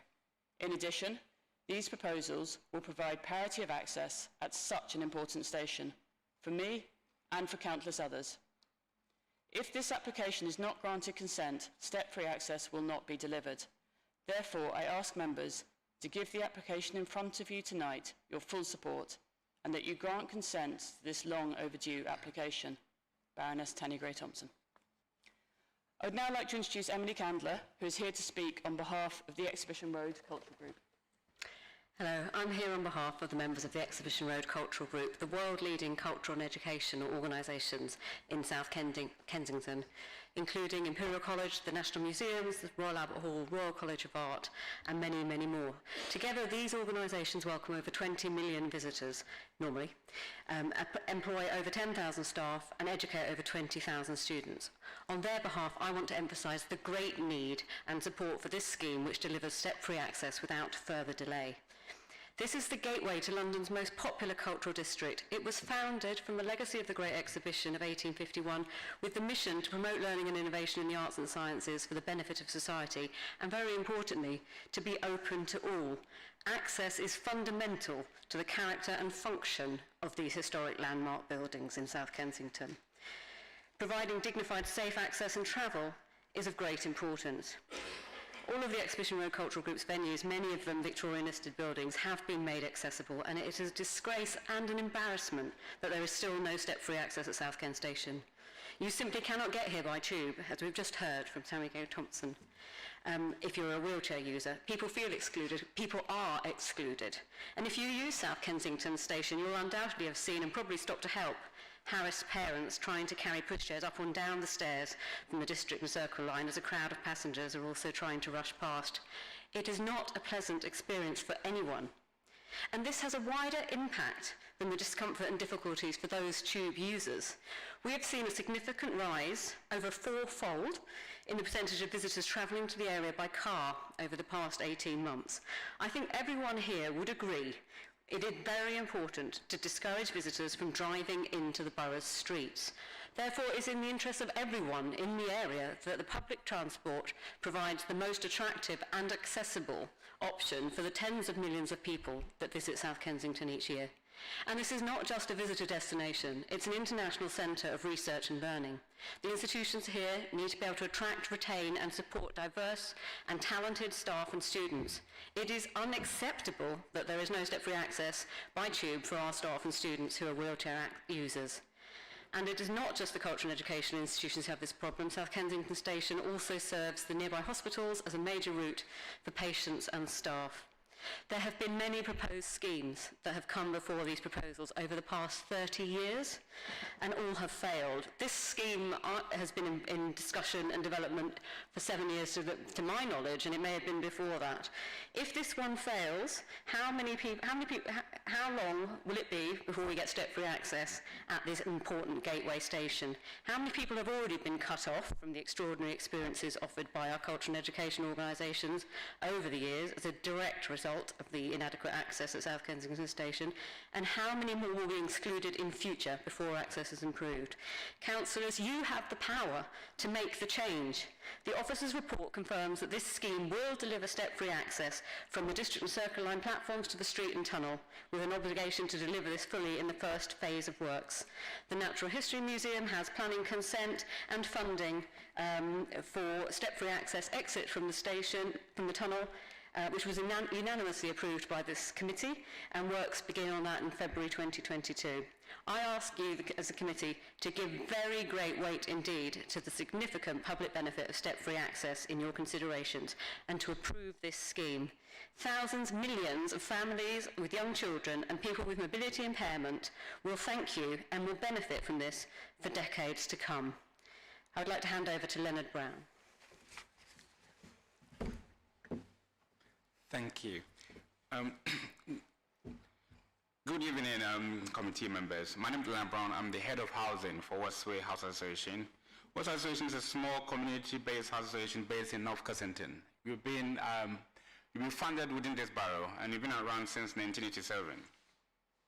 Westway Association operates across, particularly north side of the borough, North Kensington. That's where our base is. You've got properties across Kensington and Chelsea and neighboring boroughs, and you've got around 500 homes. Westway isn't just a registered provider. We also promote vibrant community and ensuring that you've got a presence and community has got a say in the areas that we operate. We're currently supporting this application on the basis that there is enough divide within the borough, and I'm sure members will agree with me.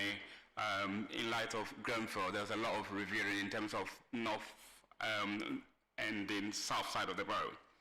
We do believe that this scheme presents opportunity to continue the supply chain of affordable housing and at the same time promote more vibrant community and also ensuring that there is community spirit across both south and the north side of the borough.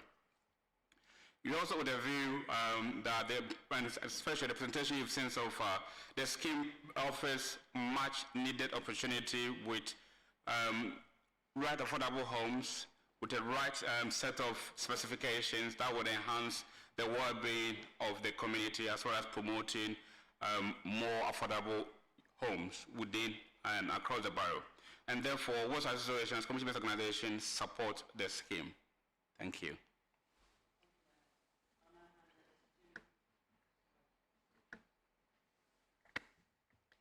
I'll now hand over to Jim Poole, Board Director at DP9 Planning Consultants. Good evening, and thank you for your time.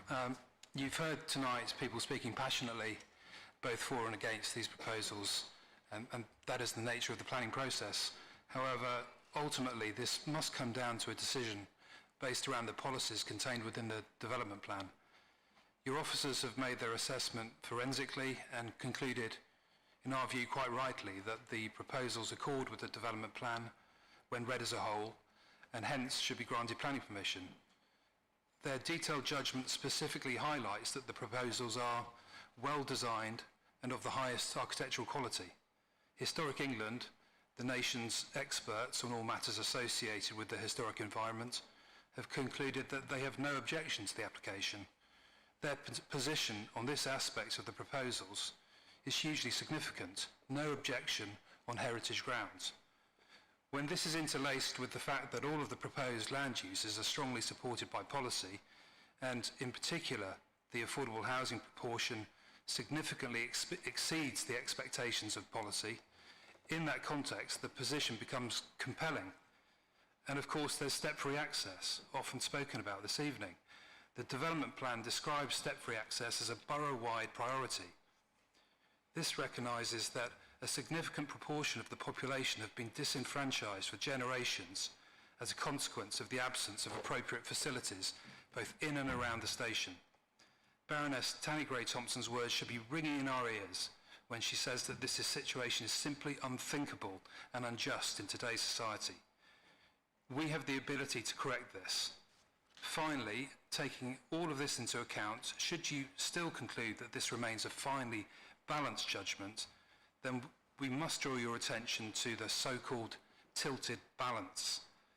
Whilst this may come across as a pretty mundane piece of planning terminology, it's critically important here. It recognises that the council are failing to meet the housing standards, housing targets. Therefore, as a consequence of that failure, there is now a clear and additional presumption placed upon the council to grant planning permission. Therefore, when one evaluates the overall proposition objectively in the context of the development plan and the tilted balance, and of course the many hundreds of people who have contacted the council in support, this is precisely the type of proposal that the planning process was designed to approve. With that in mind, we urge you to follow the advice of your officers and accept their recommendation that permission be granted. Thank you very much for your time. Good. Thank you very much indeed to all of the speakers from the applicant side. So colleagues, it's now our time to turn to ask questions. Who'd like to go first? Councillor Dent-Code first. Thank you, Chair. I've got some questions for Mr. Craig from TfL, if I may. I've read all the papers as thoroughly as possible. I'm still really confused about the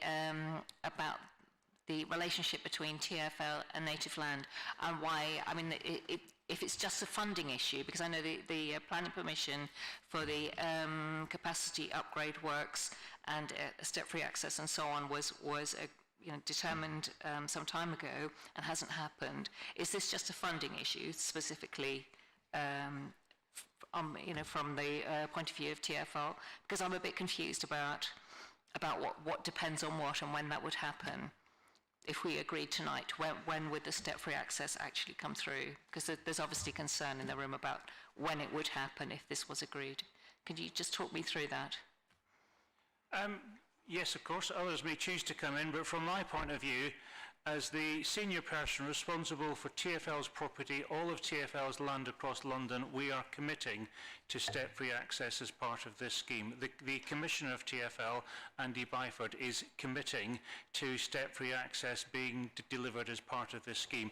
The only route for delivery of step-free access is through this scheme. We have a partnership with Native Land. We went to the market on an open market basis to identify the best partner with whom we could work in the long term to take forward a scheme at South Ken. We've worked closely, successfully with Native Land. We've assembled a world-class professional team. We are confident about the opportunity here. We are proud of the work that's been done, and it is the only route to deliver step-free access at this scheme. So my question was, it's dependent on the funding that you would get from Native Land, is that correct? That was my question. And when would it happen? Those two questions you haven't actually answered me. Nobody is objecting to step-free access. I've hobbled up there with a bad hip numerous times, babies and God knows what throughout my life. I really know how bad it is there. Nobody is questioning that. That should happen. So there are two. One of them is that step-free access depends entirely on the funding that you would get from Native Land. And the other one is the timeline, because there were concerns that the rest of the development might take place before the step-free access. So what kind of timeline are we discussing here? The scheme is planned to start subject to planning in 2023. The timeline at the moment says that the construction takes place over 2.5 years. Step-free access will be delivered in the first phase of the scheme, and that's something that we are committing to, and we are saying that the around station development that we are taking forward with Native Land is the route through which, from a funding point of view and from a development point of view, this is the only route to deliver step-free access. Chad, sorry. So what you're saying, as I say, nobody is questioning that we need step-free access at all. Is this will be setting a precedent then? So, you know, if you want to come from Gloucester Road, another nightmare staircase, the same thing could apply there. They would need quite large development there. Is this something which will set a precedent for all the other stations that don't have step-free access? Is that what we're looking at? Because that has huge implications. And I know that, you know, the funding is absolutely crucial. I quite understand that, but I'm just trying to understand. And also, if you could just explain technically, while you answer that, about the access to the tunnel, because I think once you get to the ticket hall, there are steps down to the tunnel, and how do you get up? Which exit from the tunnel do you get if it's pouring with rain? So I'm just trying to understand how you get to the tunnel and out of the tunnel, if that's all being dealt with at the same time.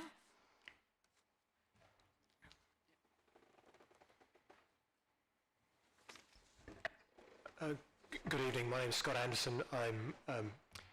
I work in the team for development. The access to the tunnel is through the lifts that connect to the ticket hall and to the street. So there's one solution in the station for access to the tunnel, accessible access to the tunnel at the station end. But this application, and obviously that would connect through to the museum's own step-free access solutions, which they plan to bring forward, and we're working with them to coordinate that step-free solution. There is a longer-term need for step-free access at the far end of the subway tunnel, for the subway tunnel to be completely step-free. But this application delivers and completes step-free access to the District and Circle line, and it is the stepping stone to the longer-term provision of step-free access for the entire subway tunnel and indeed for the Piccadilly line. Okay, so if I understand correctly, that that for this particular phase, you could get down to the ticket hall, down to the District Circle Line platforms, but people keep talking about the tunnel, but at this moment you won't be able to get either into or out of the tunnel yet. Is that correct? So if it's pouring with rain, you're still going to get drenched? No, that's not correct. You'll be able to reach the station end of the subway tunnel using the infrastructure that's in this application, and you'll be able to, people with reduced mobility will be able to traverse the tunnel and access the museums that are directly accessible off the tunnel via their step-free solutions.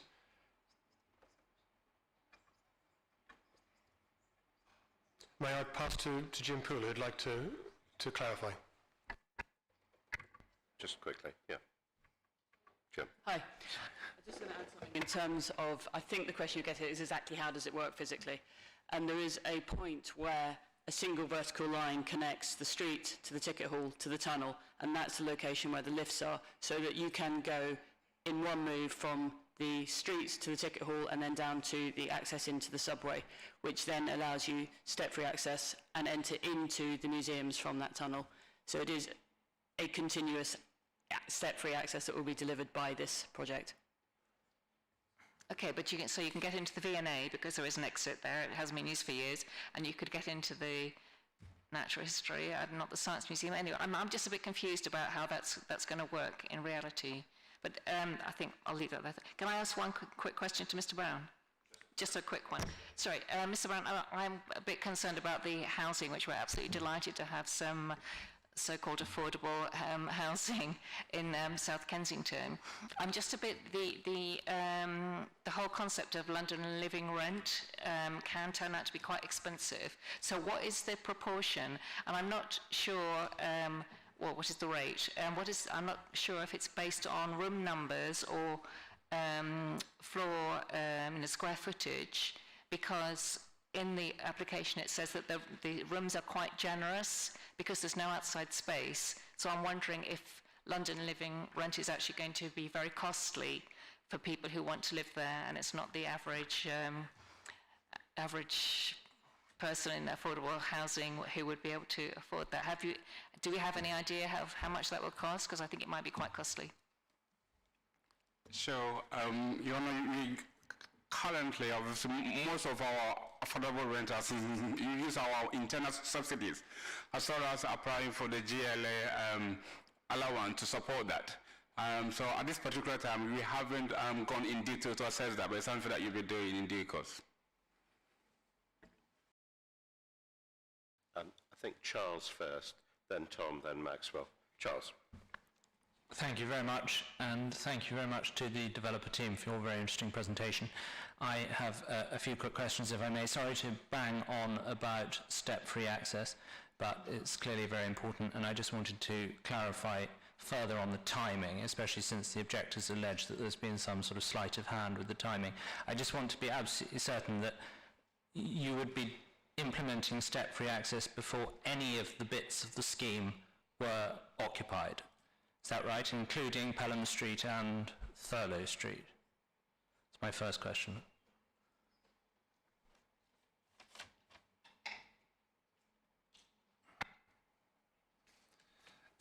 I think I might take you to the part of the committee report which deals specifically with that, if that's okay.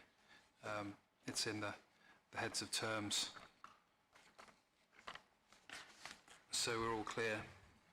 1 second.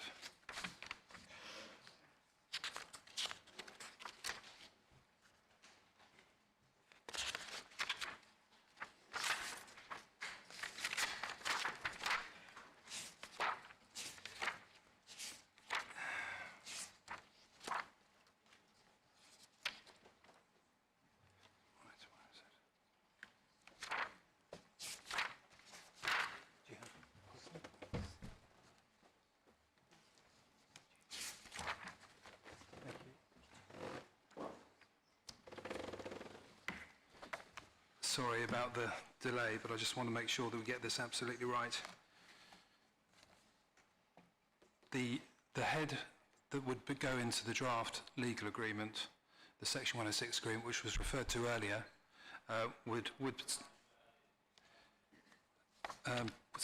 if someone from our side could find the relevant paragraph, I will read you the relevant text.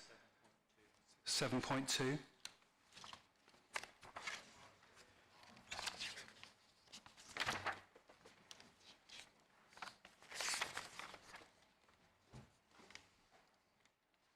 That's not right. 8.2.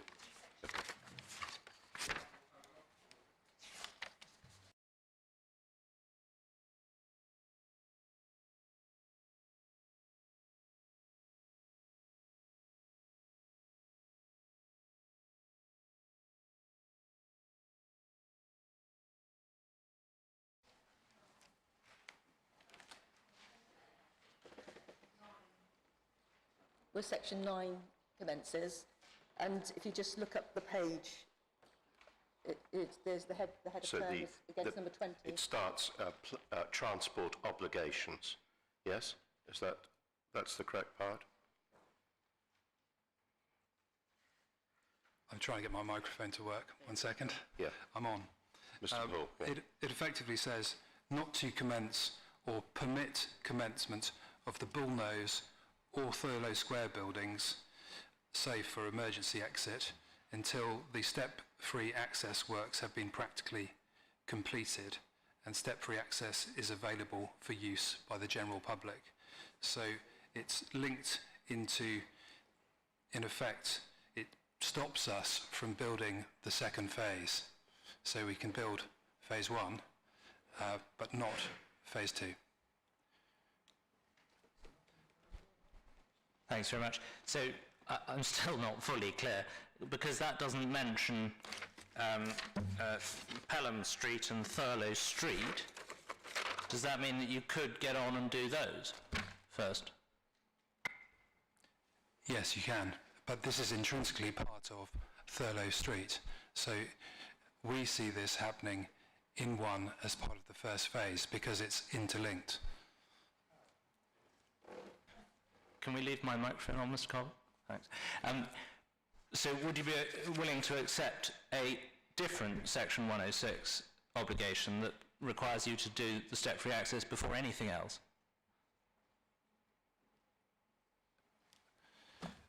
We would need a moment to discuss that. We haven't been asked that question before, and whilst we can think on our feet to a degree, there are some moments I think we're stopping at some stage, and maybe we come back to that. Okay, I'll move on to my next question if I may then. Just stop there for a second. My understanding is that creating the entrance to the step-free is actually part of the Thurlow Street building. So as such, in order to do were the project to proceed, the Thurlow Street building has to be constructed right at the beginning in order to have step-free. Is that correct? Have I understood that correctly? Is that right? Yes, you have. It would be manifestly difficult for us not to do step-free as part of the Thurlow Street building. I was trying to give you as accurate and clear a response as possible. So the chairman is correct. Thank you very much. Charles, sorry, go ahead. Yeah, but sorry to carry on about it. Pelham Street could still come first, because Pelham Street doesn't involve the step-free access. Yes, it could, and that includes the totality of the affordable housing. Yes, so one would see that as a significant benefit as part of the first phase. Sure, but if concerns on the objective sides were to be assuaged that you were trying to do something before the step-free access, presumably you would be prepared to accept a revised Section 106 obligation that said you have to do step-free access before any other part of the scheme at all. You don't have to give me the answer to that now, because I know you want some time to think about it. Moving on quickly, trees.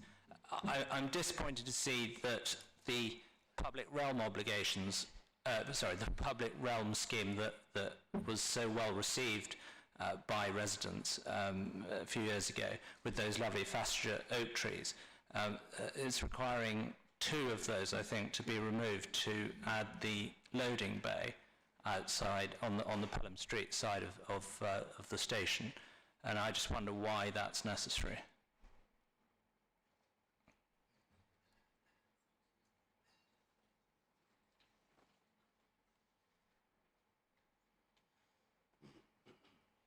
Action Station, sorry, Tracy, our architect is probably best to answer that question.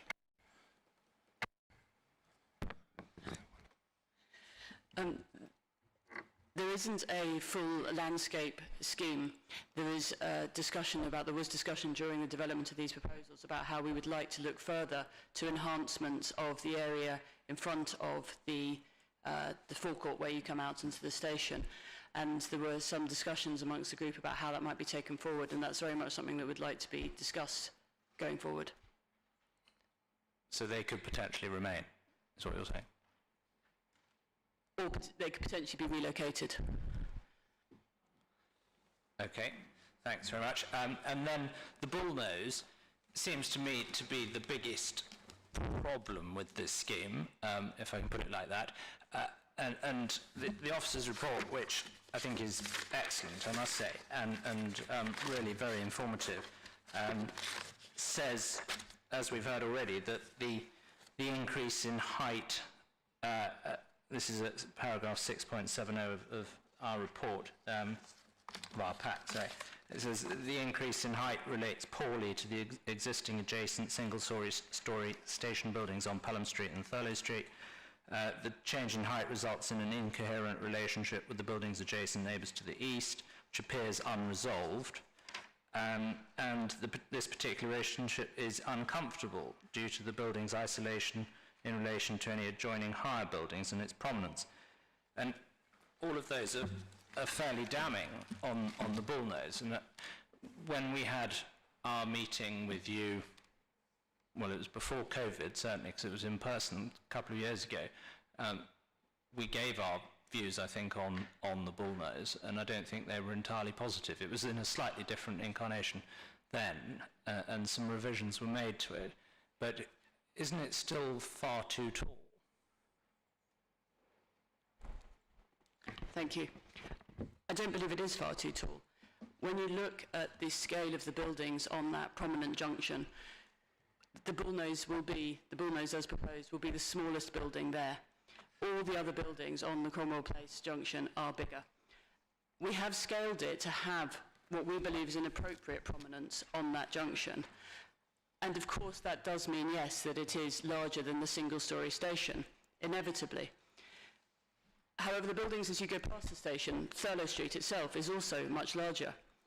And interestingly, in a sense, the station in scale terms is the anomaly. The bullnose shops followed the scale of the station. The station is the single-storey element that remains. And we believe that in the same way that the Thurlow Street building, which followed the single-storey station, was substantially taller and almost forms a bookend to frame that important but anomalous scale station, we do the same.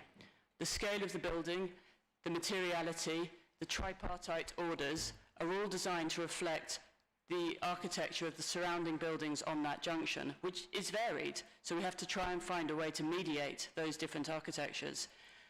And we feel that that's the right approach in townscape terms, and that we then stand back from and leave as a set piece that single-storey station as it is, and as it was back in 1888 when Thurlow Street was built. Okay, well, thank you very much. And I do fully acknowledge there are multiple points of view to be had here. And when I was reading Mr. Lomas's report, I noted what he says at the end of paragraph 6.68 about the current diminutive scale of the bullnose allows the buildings in the background to appear overly dominant. And I thought to myself, perhaps I've got this completely wrong. But I do just wonder whether you're starting from the wrong premise in saying that the station is the anomaly. Isn't it actually that in the middle of this big, wide, public open space, we've always had low-rise buildings, and they create a sort of bowl effect with the taller buildings around it, and you're now trying to sort of blur the distinction and with the bullnose just bring it back up to the height of the prevailing buildings around it. I don't believe we are trying to blur anything. I think that it is in our professional opinion, in townscape terms, that scale on that important junction where the other buildings are at that scale is appropriate. And in fact, in the officer's report, it does talk about the scale being appropriate in townscape terms. I think that the single-storey bullnose shops, there is a suggestion that actually they were a temporary condition, and it's very likely that had the development gone ahead as originally planned, there would have been a much larger building. In fact, there was a large iron girder structure underneath the building designed to take something 4 times the size. So there is a suggestion that actually the scale as intended would have been much larger. And that is also borne out in the scale of Thurlow Street building that followed 20 years after the single-storey station. Yeah, okay, well that's extremely helpful, thank you. I didn't know about that girder underneath the building. And just final question, sorry. Point. Yeah, do. Sorry, I'm Simon Davis from Roger Stoke Harbour Partner, Tracy's colleague. I thought it might be worth just adding to that about the bullnose height, that something interesting as part of our very careful deliberation is that at the moment you see straight over the top of the bullnose, and you're actually, what's revealed is the back faces of some of the buildings beyond, which were never really seen to be part of the sort of streetscape. And while we were designing this building, we had many design reviews, one with the Merrill Design Advocates and one with the Borough's own architectural appraisal panel. And both of those groups actually suggested that the bullnose could be higher because of its civic prominence on this important site. In actual fact, since that point, as part of the years of consultation, we've taken a story off, changed the usage, and settled on a much more diminutive building, which is more contextual, more solid, and has a much clearer kind of relationship to context, in harmony with context. So it's just to... Yeah, no, that's to be clear, that's helpful. higher than our proposals, not higher than existing. The RBKC Design Advocates were suggesting that we weren't going far enough. It should be higher. Right, okay, thank you very much. And then a question to Mr. Craig. He said that, I think this is a once-in-a-generation opportunity to deliver step-free access at this site. That's a good line, but is that actually right? I mean, is it the only opportunity we're going to have in our generation to deliver step-free access? This isn't one of those schemes that if we say no tonight, you're going to go away and say, well, that's not viable, is it? We're never coming back. You'll probably be back here, with all due respect, in a year or so with a slightly revised scheme. And so we'll get step-free access then, but we'll get it with a slightly different scheme for the buildings around it. I think that's probably fair to say, isn't it? I mean, you're not going to go away and say step-free access is not deliverable here, ever, or for this generation, if we say no tonight. I mean, absolutely what I say. I've been working on this scheme for 10 years. It takes a long time. It's a deeply important station. We have to get it right. We've assembled a professional team to take it forward. I am proud of what has been done. This is the opportunity to deliver step-free access. My heart sinks to the prospect of waiting another 10 years for another scheme to come forward. This is the opportunity to deliver step-free access. All right, thank you all very much for your helpful answers. Thank you. Tom. Thank you, Chairman. Yes, a few questions for the applicants. I just want to start with Thurlow Street, and I want to understand this a bit better. So the facade is being retained, but there's a destruction of the rest of the building. I think this is, on the face of it, quite unfortunate for 2 reasons. One, losing all the historical internal features of that building. And secondly, it's often said that the greenest building is an existing building, and there's what looks to me like a very good quality building on that site right now. What are the benefits? Why did you decide that it needed to be knocked down? What are the benefits in terms of number of additional units, floor space, viability? Could you explain that a bit more, please?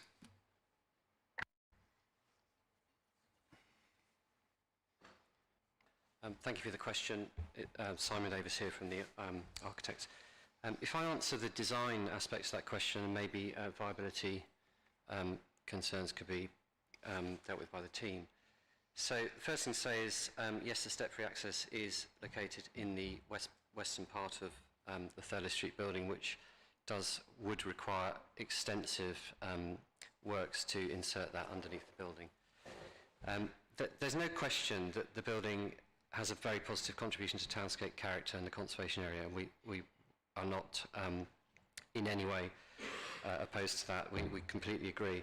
And just to be clear, the proposal is to completely refurbish that facade, upgrade all of it in terms of what's there and its thermal performance, and conservation architects Julian Harrop, who are Bob Sanford's here tonight, are restoring all of the shop fronts, or designing the restoration of all the shop fronts in that facade. The replacement of the building behind enables the building to be wholly upgraded, so we are able to put in new lift access to every flat in there. For at the moment, the apartments are not very careful conversions, and they cut through the building in a strange way. They have steps between some of the apartments at the front and the rear. The replacement of the building enables us to put in efficient fabric, highly efficient fabric, which performs way in advance of current thermal regulations. And much like the entire scheme, we'll be using a system of heat pumps, electrically operated, and this is will work towards a zero carbon scheme as the grid becomes decarbonised. Now, your very important point about the whole life carbon study, and this is something we've taken very seriously, and I'll cover the outline, and our specialists are here if you need more detail, but a circular economy statement has been produced, and that commits to 90% recycling from the building. But maybe more important to that is the whole life carbon of the building, and a study has been produced as part of the application, which sets out that when you take into account the embodied carbon of the new building, which replaces the existing building, and the greatly reduced operational emissions of the new building, for we are greatly exceeding the current building regulations as we move towards net zero. This aspect of this part of the scheme, this building will be more carbon efficient within 15 years maximum. So if you look at a 60-year design life at the absolute minimum, this will create in the long term and beyond 15 years, and maybe in advance of that, much less carbon emission. Sorry, just to be clear, you're saying that that's taking into account all the additional emissions required in the reconstruction and destruction that will be outweighed by the carbon savings of the new building within 15 years. Is that what you're saying? Yes, that's exactly right. And in the application, you can see a graph. So the new construction starts higher up the graph in terms of embodied carbon than the current building, but the graph, as it goes off into the future, the curve, there's a flatter line, which is its operational carbon. At a certain point, you have a crossover, and the new building becomes far more efficient than the existing building. That is at 15 years at the outside, so it will be performing better in terms of carbon emissions, but in advance of that. The detail is carried in SWECO's report. Okay, Jim. And just to add that, I mean, the work we've done is obviously recognising today's technologies, but there are also two planning conditions attached by your officers, which means that if those technologies evolve, then we will evolve our work too to improve it further. And, I take your point.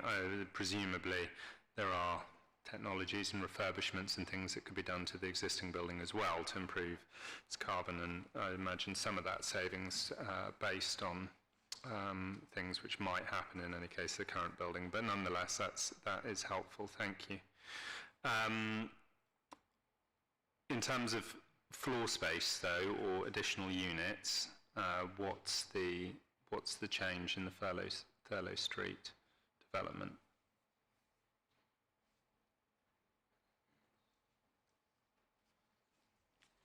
In terms of additional units, the number of units, I believe, by the block is a similar replacement. I think is a very similar number that are replaced in that actual building. Obviously, overall, there's a great deal more units being replaced. One thing I wanted to mention is I don't know if you've had the opportunity to go inside those apartments. We did, and I realise we have a resident here, so in no way wishing to be disrespectful. But I was quite surprised by what I had envisaged they would be like from the outside and from that front facade, and actually the level of how little of the quality of what you would have imagined those spaces might have been. The flats are all split level, back to front, staircases in between. There are some original features, but there's also real difficulty in bringing them up to standard. They have very low daylighting levels because of the nature of the Victorian architecture that protected itself from steam railways. There is a reason why those big brick piers at the back have relatively small windows, because they did have a noisy and dirty railway behind them. As a consequence, the daylight standards there are not terribly good. And what you would need to do to bring those up to anything like current standards would lose so much of the original fabric that you talk about wanting to preserve, that we felt on balance, actually, this was the right approach, and not something we did lightly either. We did give it due consideration. Okay. Thank you very much. I'm going to move on now to architectural detailing, which I think is quite important. It is to my mind. Some of the, and I'll focus predominantly on Pelham Street, though I think this applies to the Bullnose as well, but I know my colleague, Councillor O'Connor, has covered the Bullnose to a large extent in any case. But just taking some quotes from your application and from tonight, contextual is used often. The language of architecture responds to classical principles of the area. So I think this one's about the Bullnose. Subtle but distinctive, infused by its surroundings. It finds harmony in its diverse context. The 345 bus, you may well be aware, stops at South Kensington Station. That runs up from Clapham. If you're explaining to the man or woman stepping off the Clapham omnibus how those quotes which I just referred to, how that architecture is contextual, responds to classical principles, modest in scale, what words would you use?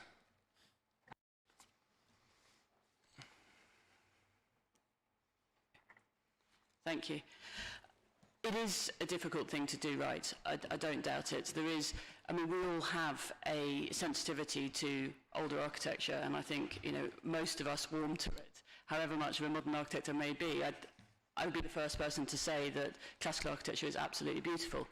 And part of that is because of the ordering and of the choice of materials, of the longevity of those materials and the careful detailing of them, all of which allows a sort of a depth and a play of light and shadow that gives buildings that quality. And I'd be the first to say that many contemporary buildings don't have that. They're built up of materials that don't last well, and they don't have that level of detailing, depth, and so on.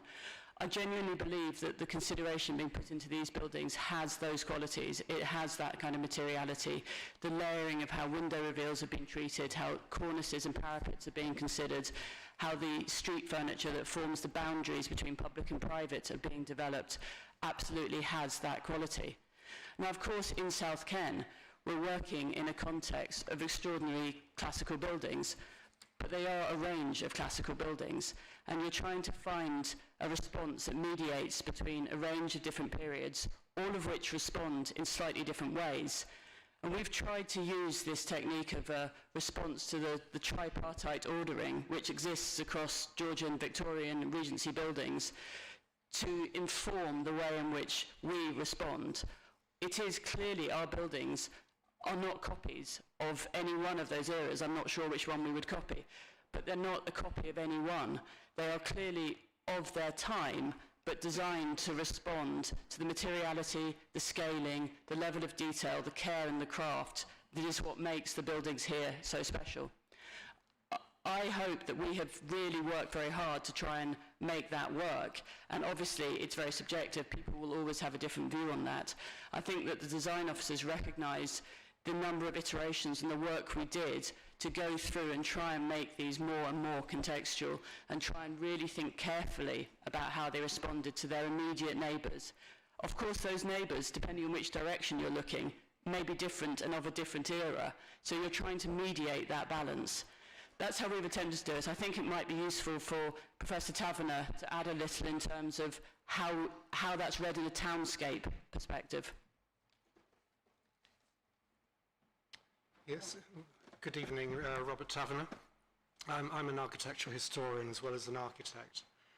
My beginnings were in the classical tradition of architecture, 15th century Italian Renaissance, and I tried to define what beauty meant at that time.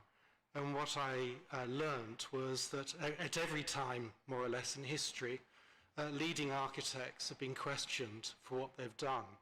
And in the 15th century, Alberti, who influenced a whole period of classical architecture, was criticised. What is it that he's done? It doesn't bear any semblance of commonality to what was there before.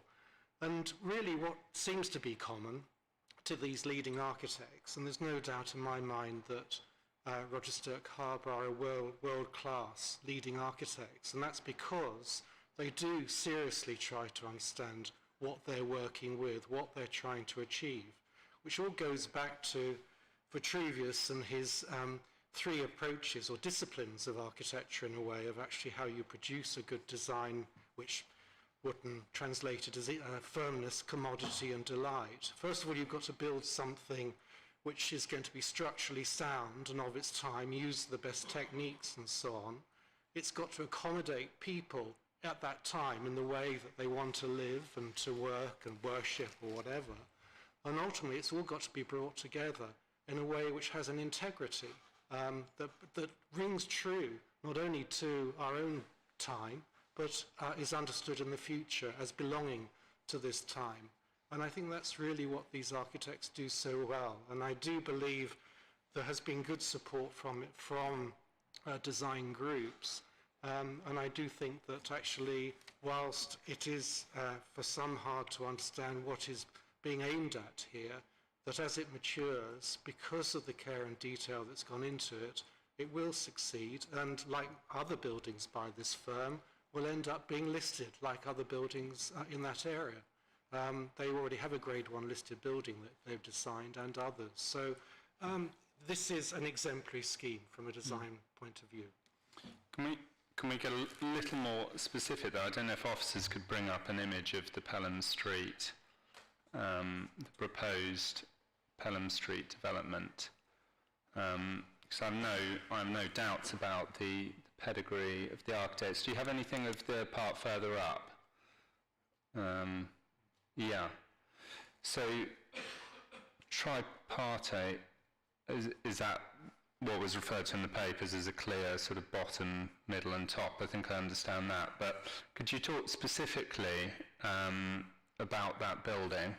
And again, as I say, just very much in layman's terms, explain how it is contextual and in keeping. Well, I don't want to put words in your mouth. I think contextual was your words, so we'll stick with that, or infused by its surroundings was also your words. Can you explain, as pertains this building, why that's the case? Yes, thanks for the question, and it's nice to be able to describe the image we see. So, if we start with the massing, the way we design these buildings, we start with a careful look at the heritage and the context. And what you see here is Malvern Court on the right, which is the highest building in the street, obviously at the western end of the site. Then moving down to the scale of the domestic buildings beyond. Our scheme responds carefully to that. So we have the first building on your left. You see the office building, which has one extra story. It's still lower than Malvern Court. Moving through the housing beyond, the scale of the buildings drop down to be more commensurate with the street opposite. The first building you see on your left is an office, and it's infused with the material of the Oxblood building. So we're proposing the red masonry cladding. All buildings have a relationship vertically, which we see opposite. So you have a slightly recessive base. In this case, it's retail at near the station, ancillary and housing beyond. The middle orders and the recessive upper level set back behind a parapet. So all of these elements are pulled from context. The street is also divided into a series of terraces. So firstly you see the office building with access in the middle, the housing beyond, and as you go down the street there's setbacks which respond to the buildings opposite, and you have a change in coloration. The street moves from red brickwork through a sort of more London stock, and then you can see at the far end how the street responds to the bottom end of the street, where there's a slight bookending of the road as it goes down. Might be useful to put up the other view, looking back the other way as well. Yeah, Martin, if you could show the... Yeah, so you'll see here, so this is where Thurlow Square and Pelham Street meet, and you can see where we're just turning the corner with a gable end which responds to the elevation opposite. So all the way down this street we are responding very closely to the context opposite. I think it's also worth saying that this is developed hugely during the more than 2 years of design, so we have been listening. The latest version that you see, the proposal, has been subject to a lot of consideration and thought, and the buildings have become more solid. We've introduced more masonry. There is no visible steelwork in response to a comment earlier. The upper stories are further set back. The coloration is speaking to the roofscapes opposite. So in all these ways we believe this is a contextual approach. Okay. And in terms of materiality, if we go back just to the previous image, I see there's a sort of Oxbow colour. I mean, I think those Oxbow tiles on the station are fantastic, and I would love to see that sort of reprised in any proposed development. But it looks quite different to me still, those tiles compared to the red. I mean, I don't think they are shutters, but to me, again, as a layman, they look more like shutters. Are you saying that they're using the same materials as the tiles, or is it just the same colour? Yeah, they're glazed brick patterns. The intent is definitely to sit against and match the Oxblood building. So they pay homage. They're you know, it's a building which sits in this place. Mm-hmm. Okay, so I mean, you would reject the comment, I think, which was in the pack from officers, that it's confrontational with the buildings on the other side of the road. Well, we don't see that comment in the images you're showing and in our design, no. Okay. And then if we can just return to the bullnose again quickly, and then I'll pass on to my colleague. I don't know if officers could bring up an image of the bullnose.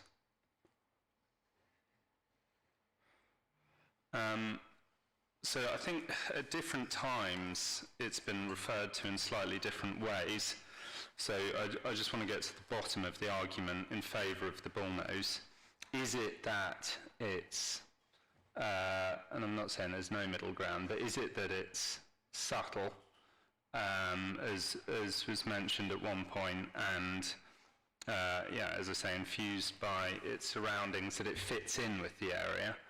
Or is it that it's a sort of standalone centrepiece that enhances the area through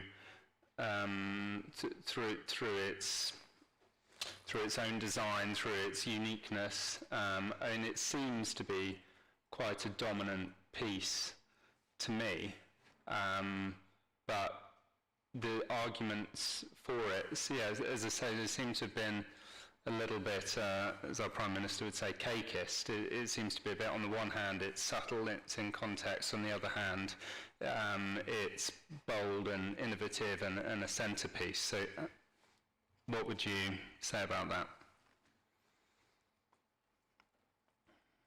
Yes, if I could, I dealt with the townscape and heritage aspect of this externally. I think it's very difficult. We are required to produce verified static images of buildings which follow certain regulations and so on.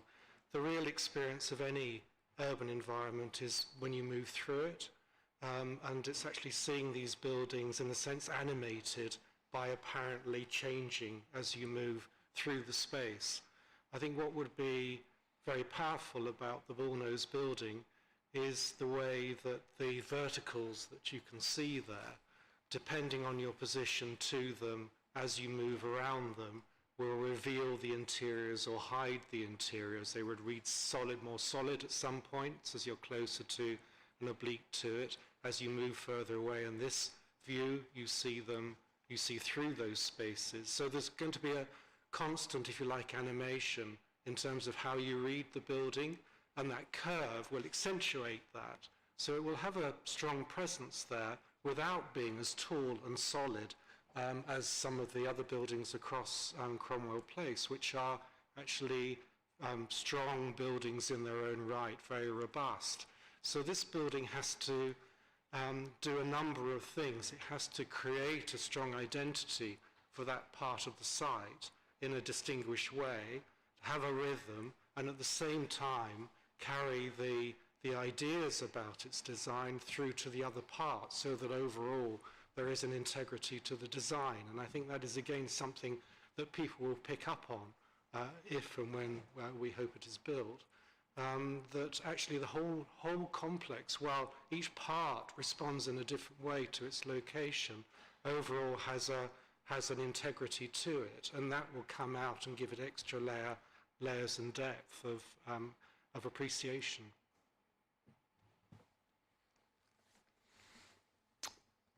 No further questions from me, Chairman. Thank you. Thank you. Maxwell. Thank you, Chair. As a newer member of the Planning Committee, I was quite excited and felt a lot of responsibility when this fell into my lap in the summer. I spent a bank holiday weekend reading through an awful lot of comments, an awful lot of reviews about this, only to be very disappointed when it was pulled with 2 days' notice. And again, having gone through this process of reading through a lot of paper, it doesn't seem to be that materially different. So my question to the applicant is, you mentioned in your speech that it's evolved to become smaller, and you had 85 public meetings. This has been going for, 7 to 10 years? Particularly from the summer to now, what has materially changed in this application?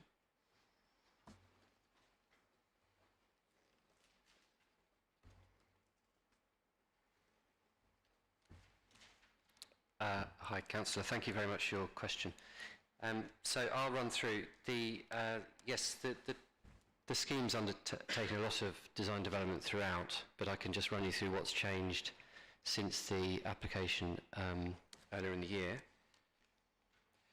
I apologise if this is a bit dry, but I'll take you through area by area.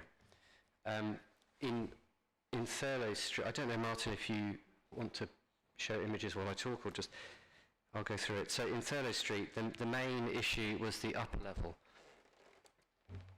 And in response to comments received, you can see here the mansard level we're showing on the front elevation. That mansard treatment was taken right round the building, so we followed that right round the building and also looked at the southern elevation in response to comments received to make that far more contextual. We also took the chance to look at the east end, which you can see here, reinstating the existing chimney and looking at that, how that terminates, because there was some glazing elements in that elevation which some of the officers were unsure about, so we were addressing comments in those respects. In the Bullnose, that was quite a major design rethink, and in response to Robert Taverner's comments earlier, it's an interesting how this building is perceived in context. We took the opportunity to respond to comments that came in and make the building far more contextual. We increased the solidity throughout, we reduced the size of the windows, and it made the building sit more harmoniously in the context. I think there was an acknowledgement that previously some of the areas of glazing, some parties were finding that a bit too large in the context, so the building became more contextual. Additionally, in its eastern elevation, which is the elevation that faces away from this, the building was redesigned to look far more closely at its heritage context, and you can see there the gable end wall, thank you Martin, which takes the lead from the gable end wall seen on Cromwell Place opposite. So there was extensive design work put in, but it was through the detailing and the sort of care, which does actually take us a lot of time to get right. If I carry on going, so in Pelham Street, the office building, we took the opportunity to set back the upper level slightly and reduce the dominance of the upper level. This was a theme in commentary received, that the upper levels, it was felt, were slightly too dominant in the scheme, and we did take the chance to reduce the office building, which is the one you see there, reduce the setback of the gable end and pull the office at the top floor back slightly, such to reduce the perceived dominance of that level. Moving through the Pelham Street housing, significant changes here to lower the height throughout.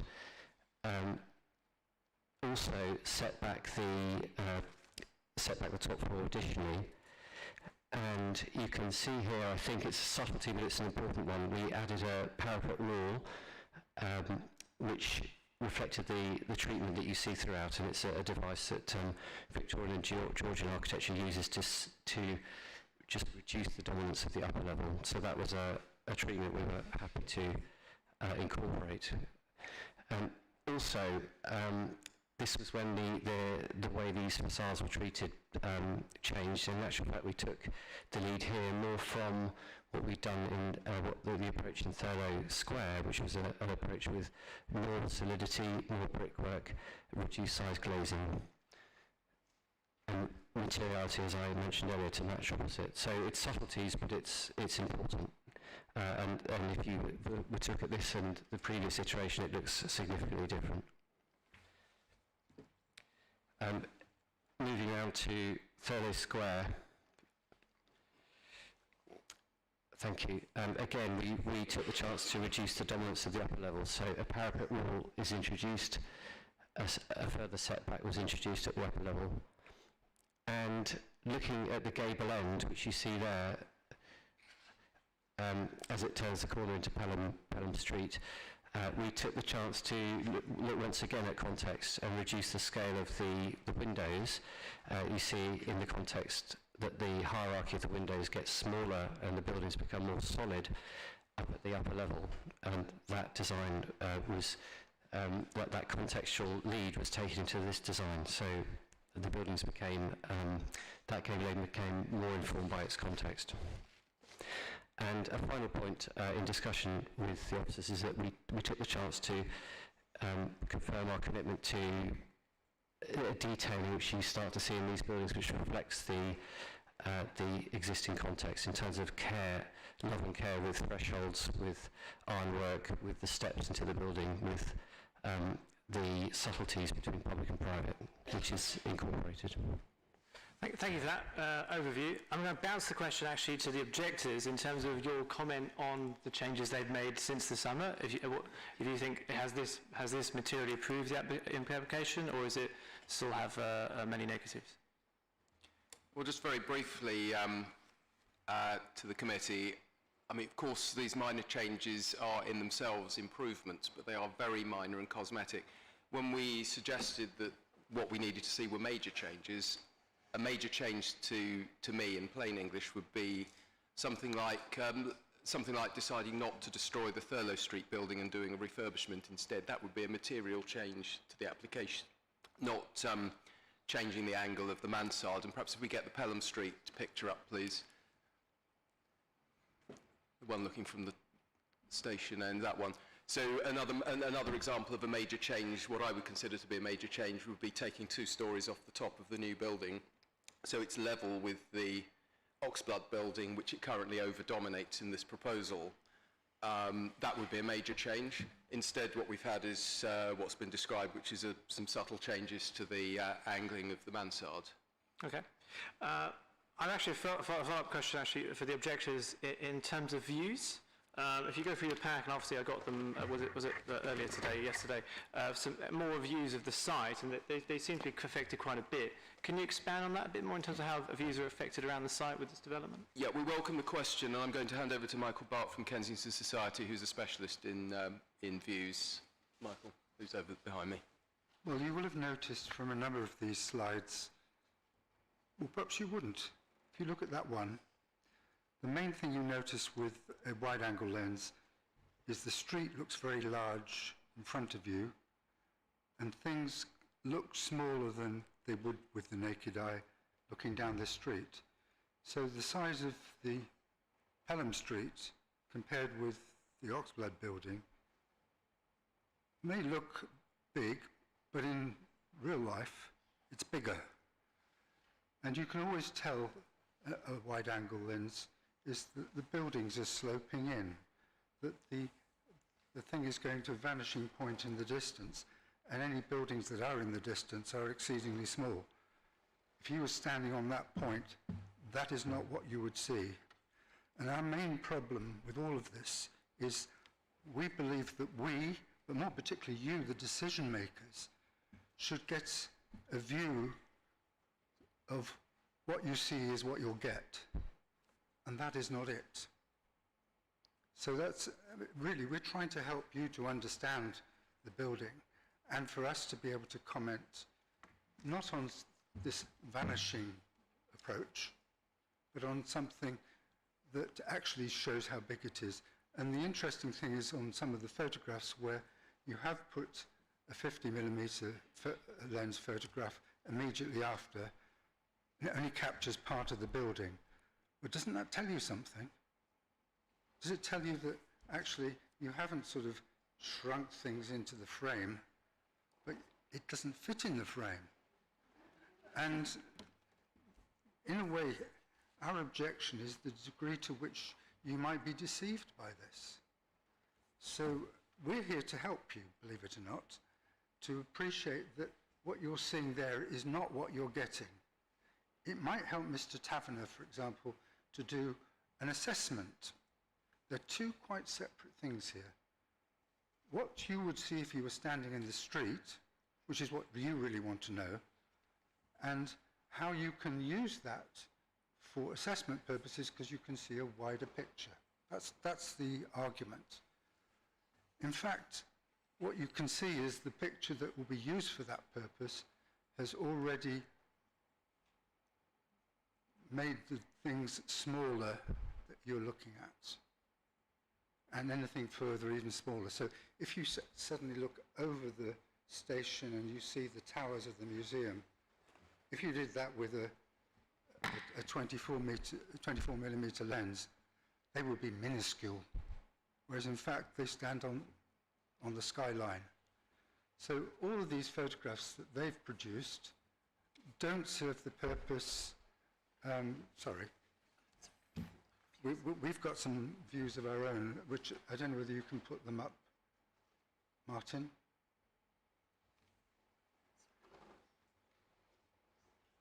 I don't think that's my mouse. Right, well, this is looking at the bullnose, as you can see. If you show us the one before, that's what it looks like at the moment. Now, if you took that picture with a 24mm lens, it would, you wouldn't really take notice of the spire of the V&A at the back there. And we've done it, that's what you would see.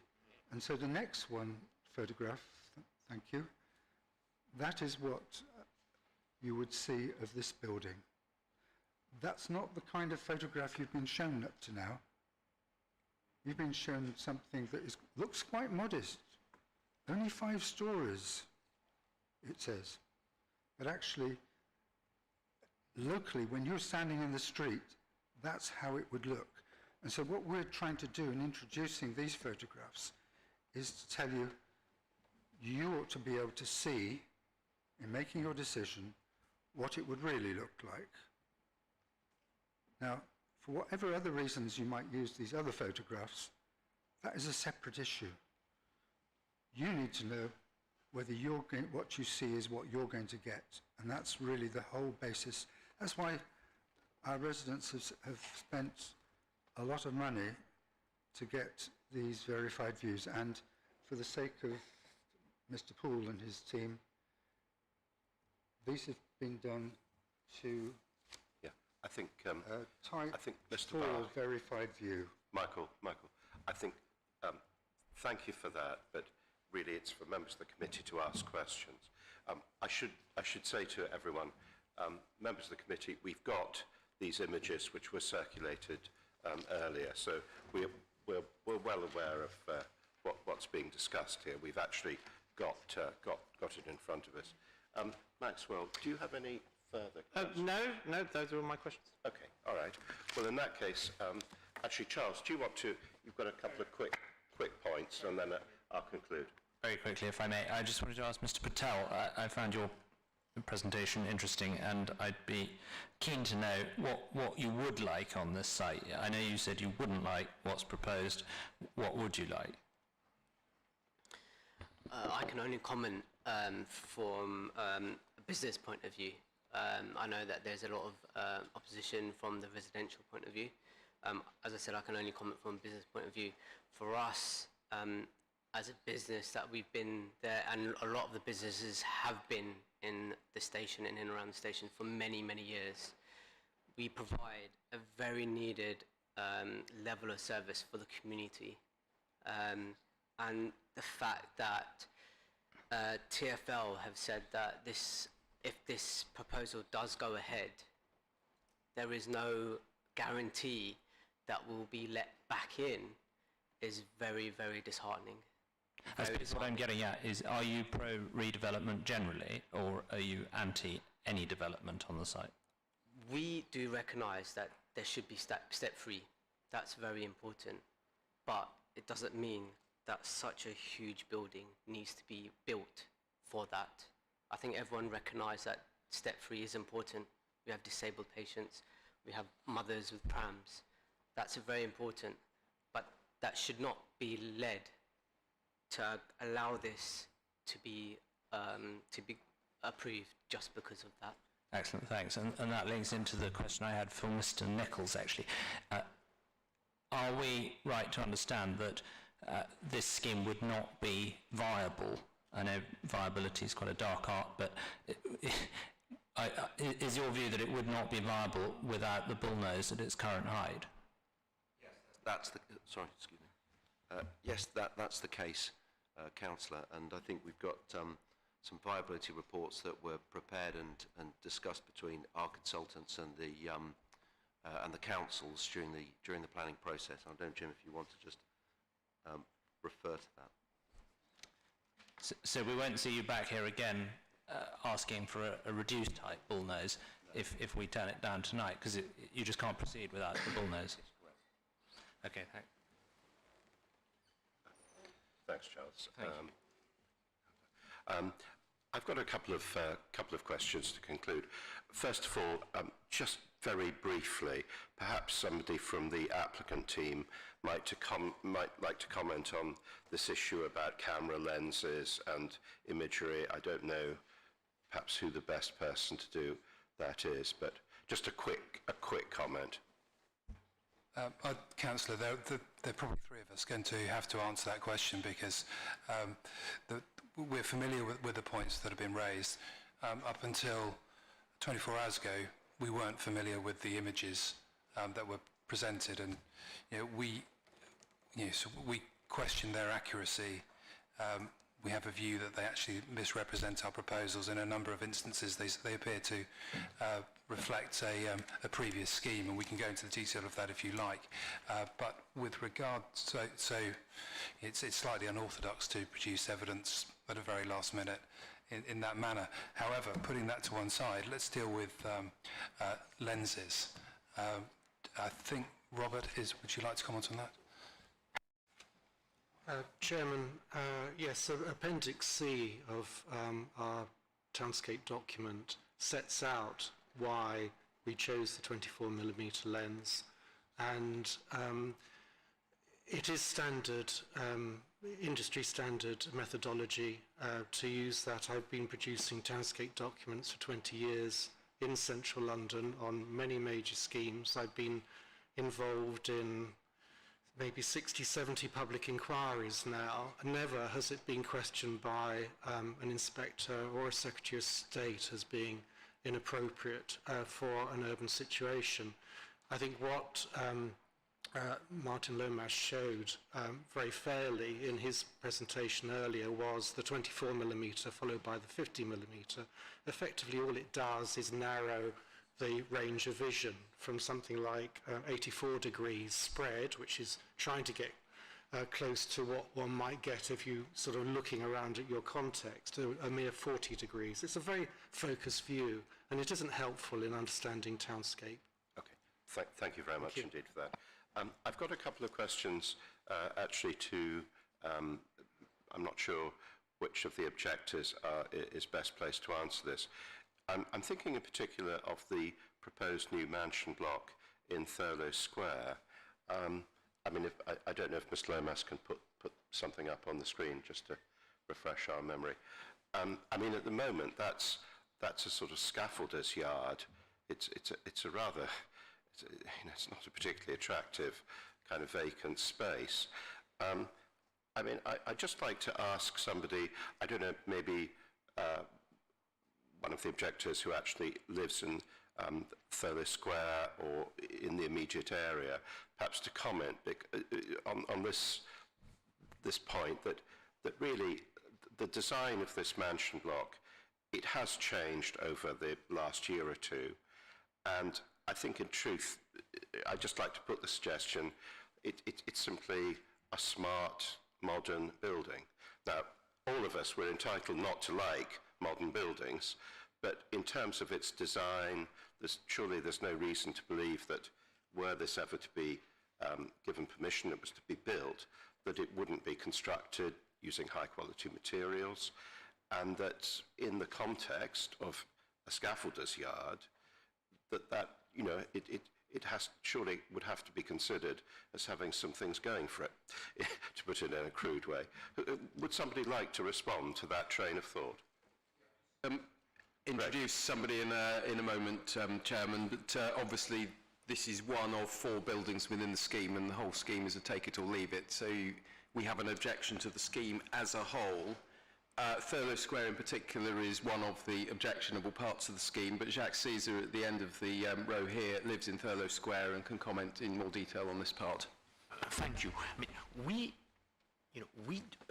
do not object per se. There's a construction noise issue which we'll raise at some point, but from a first principles point of view, a building there is not a problem for us. What is a problem is a mass and scale and the design. So take this building and reduce its size to make it contextual, change its design so that it reflects more what typical houses do, which is, the ground, you have a hierarchy of floors, so that, the top floor is lower ceiling than the first floor, for instance. Address the issue of where the garbage is located, which is just straight in the angle, in the line of South Terrace. So,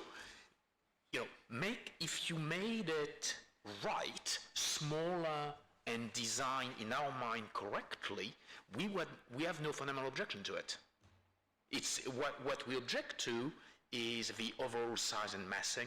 The other thing we object to, which I think this view doesn't show, is that there is a huge service area on top, and you will see them from our views, our verified views, but in reality, the height of the building is much higher than one says, because you have an extra 3 meters from the service areas. That's more than normal men's floor. And this service area, it's not only, a few meters, it's, 10, 12, 15 meters. So this thing, what we object to is it's overall, it's completely over design, overall size, to its design, where the garbage area is positioned, and lastly, but that's a different topic which I think we need to address later, the construction noise issue. But we don't object in principle to having something there. I am a resident of property area of Fellow Square, one of the properties. I'm sorry, I'm going to have to. Well, that's fine. Thank you very much indeed for that. Yeah, no. Thank you. I'm afraid. I'm sorry. Only residents and the applicant team who've registered to speak are allowed to speak, I'm afraid. But I'm sure we've taken on board the points that everyone's made. So thank you very much indeed for that. Greg.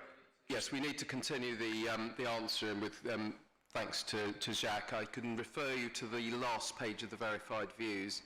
And it is fair to say that the verified views may reflect, in some cases, the last version of the scheme, not the current colour schemes, as per I think this is the third version of this application, but obviously the first one that's come to committee. But in terms of the size and the scale and the massing, they're accurate, so I refer you to that. And I think our heritage consultant, to my right, has something to add on Thurlow Square as well. So my name's Robbie Ward-Booth. I'm providing heritage support for the residents' associations tonight. Perhaps could I ask, could we go back to that photograph that we were, or the image that we were just looking at? In the officer's report, there's an acknowledgement that the scheme as a whole fails to fully respond to the context and character. I'm sorry. In the officer's report, there's an acknowledgement that the scheme as a whole fails to respond fully to the context and character of the site, and I think in the reaction that you get from residents, you're seeing an intuitive sense that the buildings don't fit and that they feel out of place. When you look around, when you walk through the area, I think what is special about the conservation area is that you immediately know that you're in an area of Victorian development. And and the reason that you have that sense, and the reason it has that sense of place, amounts to more than just a tripartite division of elevations, for example. So fundamentally, most of the buildings in the area are of solid masonry construction, which means that you get solid wall punctuated by windows. It's quite different to framed buildings with cladding applied. And you can see that actually in this photograph, where you have the end gable elevation facing towards the Grade 2 star properties on the other side of the road, and you see exactly that. You see a framed elevation facing solid wall construction. And although the applicant is right that there is great diversity of design within those historic buildings in the conservation area, they have a commonality of architectural feel, and that reflects materials, it reflects the predominance of a solid wall construction, which gives you solid wall with discrete windows punched into it. It also reflects the architecture of the period. There is a richness of detailing in the Victorian architecture there that expresses itself in highly decorative cornices, for example, expresses itself in bottle balusters, for example, on the parapets, all of which is very different to the stripped-down aesthetic that you're being presented with. There's nothing fundamentally wrong with good good quality contemporary architecture at all. Government guidance is very clear that good quality contemporary architecture can be accepted in even the most sensitive of historic built locations. But it does have to be good quality architecture, and that does mean fully responding to the context and character of the site. Yeah, the fact that you might, the fact that you're building in a contemporary style doesn't mean that you are forced to go for a stripped down aesthetic which lacks the richness of detail. The fact that you're building in a contemporary design, a contemporary aesthetic, doesn't mean that it has to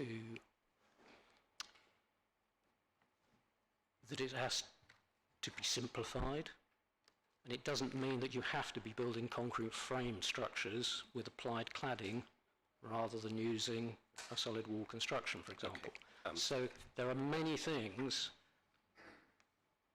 that the applicant could do to provide a development that provided the scale of accommodation that they want that would fit better with the context and character of the Thank site. you very much indeed for that. Now, final question, quick question, Councillor Bennett, and then we'll take a short break. Tom. Thank you, Chair. I'm sure other people like me are probably dying to go to the loo, so I will be very quick. I just want to give the applicants a chance to respond to that, and I think this is quite a good image to look at. So, and it's something which was referenced in the report as well, the fact that the windows here don't decrease in size as they go up, like they do on other houses on the street. The fact that you have that sort of solid line of glazing rather than the, as the gentleman was saying, a more solid wall with windows punched in. And the third thing, that gable end, I mean, it's highly undecorative. It's blank, perhaps you might say.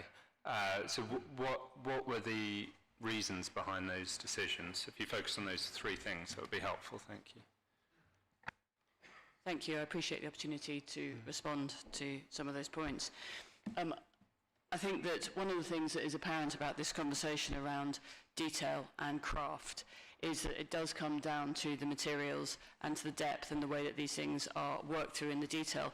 And this is one of the things that's difficult about the views that have been shared earlier, because they are not verified views. They are views that have been created from the information put into the application. The issue there being that they're incorrect in many elements. They have facades shown as solid where they should be glazed and vice versa. The areas around the top of the building that appear sort of dark blue-grey mass in the objectives views is a clear handrail, which gives a very misleading view at the top of the building and the height of the building. And the fact that the coloration and materials, the work that's been put into the representation of those in our images is not in the images that have been created by a third party without the detailed knowledge of the scheme, and therefore a lot of the elements that you're asking for in that architecture aren't shown in the images that have been created, which are not based on our model or our design. So coming back to the points around this building, absolutely, the issue around the height of the windows, traditionally the buildings in this square with their reduced upper story, that mansarded upper story behind a parapet, historically those upper floors in these kind of houses are the servants' quarters, and they were intentionally smaller, of a less good quality than the main living spaces, sort of tucked away and hidden behind the parapet, often had very little views and not great daylighting. When you build now to 21st century standards and expectations, the upper floor cannot be reduced to standards that most people wouldn't want to live in with small windows. So absolutely, the upper story is reduced compared to the stories below, but it's not an excessive ceiling level. It's a 2.6 metre floor to ceiling. That's quite low by developer standards. 2.5 is the London Plan minimum. So these are not excessive stories or excessive heights, and they are a representation of a response to the context, but in a building that is fit for current standards and current demands of the way that people wish to live. Again, with glazing, we have a much greater expectation now on the daylight standards of our accommodation than I'd imagine the Victorians did, as exemplified by the rear of the Thurlow Street building. They had tiny windows and terrible daylight levels. So there is a balance here of finding the materiality, the craft and the detail that responds to the context, but formatted and designed and brought together in a way that is fit for today. Also, I'd like to hand back to Jim to just continue on that. Actually, it was more an answer to Councillor O'Connor's question, because I said that I'd get an answer belatedly somewhat, but the question I think was about linking in the delivery of step-free access to the occupation of the Thurlow Street and the Pelham Street buildings. I think, as we were trying to explain, was that they were interlinked in any event, and so therefore should you as members and officers request that, then we could agree to it because of that point. And just, sorry, very quickly on, could you finish off with the gable end? Oh, sorry, I forgot the third point, the gable end. The gable end, yes, it is intentionally pared back in the same way that the gable ends of most of the buildings around this area are an exercise in a subtle differentiation of planes. They tend to be solid, but they pick up the differentiation of the parapets and then have a sort of a solid render infill, often even windows that are filled in and sort of expressed as a rendered plane. So this was absolutely intentionally pared back with a much greater reduced level of glazing and more solid flat panels, reducing again on the upper story to even less smaller glazing. And the elevations, we had in the design and access statement, there's a study on gable ends, and it takes a series of gable ends from around the area and analyses the sort of solid to void and how those planes and those horizontal expressions are picked out, and then it's reflected in how we responded to this. Okay, thank you. Good. Well, thank you very much indeed, colleagues. Those questions. I suggest we now have a short break, about 5 minutes, and then we'll come back and resume the discussion where members of the committee ask questions of officers. So thank you very much, everyone. 5 minutes or so.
if we can resume shortly, please.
Can I ask everyone, please, if you'd like to stay and listen to the meeting, please take a seat, because we'll need to get going very shortly.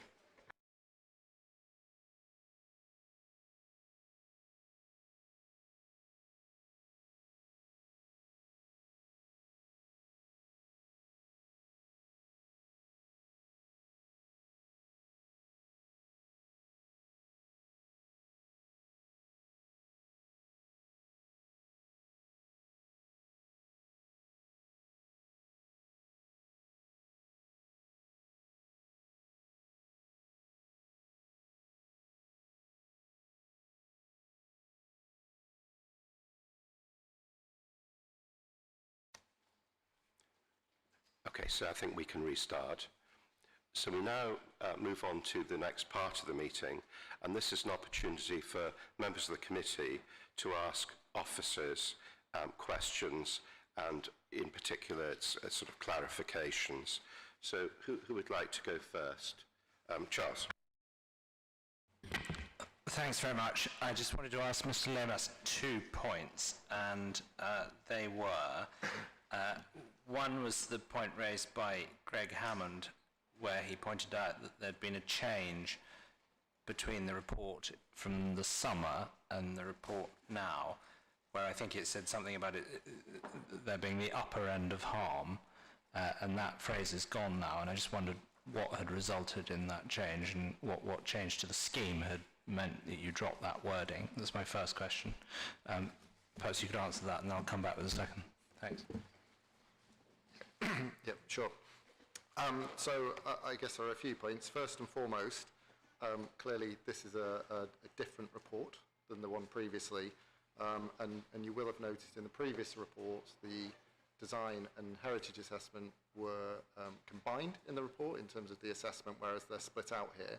So it has been rewritten in its entirety.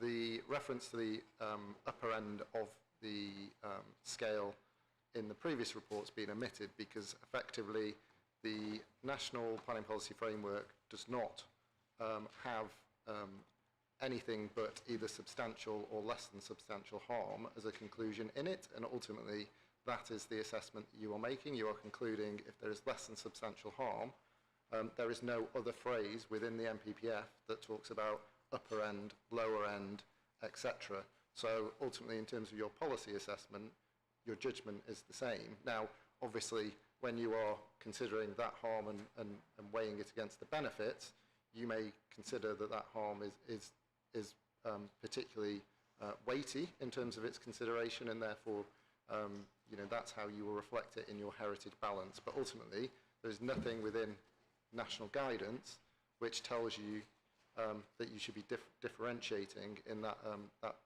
heritage assessment between different scales of harm, other than substantial and less than substantial, obviously. Okay, thanks. And that brings me on to my next question, which was about less than substantial and substantial. They come across as rather odd terms to, certainly less than substantial comes across as an odd term to most lay people. And I was just wondering if you could explain at what point does less than substantial becomes substantial? Can we tot up the fact that there are multiple instances of less than substantial and say, right now we've arrived at substantial? And I think of things like the less than substantial harm to the Thurlow Square by Bersavi, a very important architect, pupil of Soane, and other things like that, that overall, if you add up all these harms together, one might think one reaches the point of substantial. In short, no. There is again, nothing within policy or national policy or guidance which is a totting up exercise. Ultimately, you conclude on the harm to the individual heritage assets and decide what that harm is. There is no cumulative harm. What you may ultimately do is find multiple instances of less than substantial harm, and again, reflect the weight you want to give to that, and ultimately, in your heritage balance, you may consider multiple instances of less than substantial harm to carry quite more significant weight than, say, another decision taker. But when you have multiple instances of less than substantial harm, that does not mean you end up with substantial harm, basically. That's very helpful, thank you. Thank you, Chair. My question is about the benefits of the scheme in terms of weighting, because the step-free access is incomplete.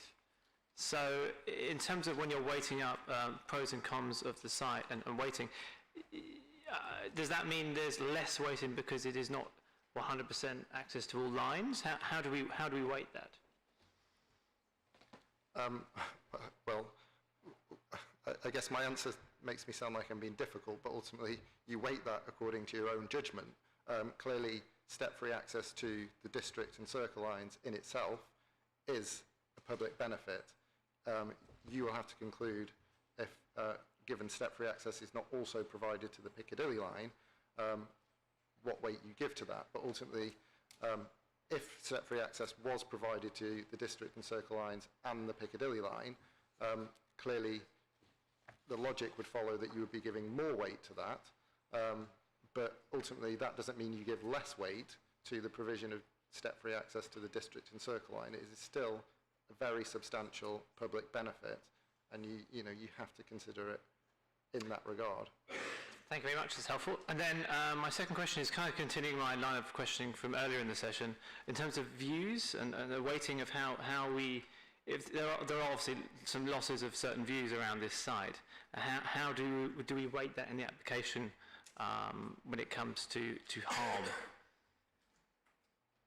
Sorry, can you repeat the question in terms of losses? So there are various views around the site, which we've seen from various images of the location. How do we, when we're making a consideration, when you have a view which is essentially wiped out from certain angles, how do you weigh that? How do you weigh the loss of certain views around the site? Well, I guess ultimately that comes to, first and foremost, an assessment of what is important about a particular view in the first instance, and then what will change as a result of that view. And ultimately, that's what you are considering when you're looking at the comparison between the existing and proposed. And there'll be no doubt when you're making that judgment on an individual view, there will be parts of it which you consider to be an enhancement. There may be parts of it that you consider to be harmful, or parts of it that you consider neutral. But ultimately, it's a judgment about understanding what is important in that view, why is that view important, what is the change, and is that change harmful, neutral, or is it in fact so if we viewed that actually the losses of the views is substantial, we can weigh that into our judgment? If you consider there's a particular aspect of that view which is of great importance, for instance, to the conservation area, and that view is lost, then yes, you can give that the material weight you consider Okay, and my final question is kind of linked to that, but particularly with the bullnose. In terms of if residents are historically used to a shorter building, just one story, for example, when you're weighing up an application like this, how can you take into account residents being used to a shorter building in a site for such a long time, and then a dramatic 300% increase in height? How do you weigh that up? Well, I mean, that's a very difficult question because I think my answer is effectively the same as the answer I gave before. Ultimately, it's about judging what is important about that view, what the change is, and then taking a judgment in terms of whether there's something important about that view, either from a townscape or a heritage perspective, which is either harmed or enhanced. You know, obviously, there's not really anything in planning policy that says, you know, somebody's used to a view and therefore its change, a change to it is unacceptable. It's about that, that assessment of understanding what is important about the view. Obviously, you've heard from the residents in terms of the bullnose in particular, the importance there is they believe that the low scale of the station, the bullnose, is actually quite an important facet of the conservation area and the listed station, rather than just a change to the view. I mean, that's my understanding of the point they were making.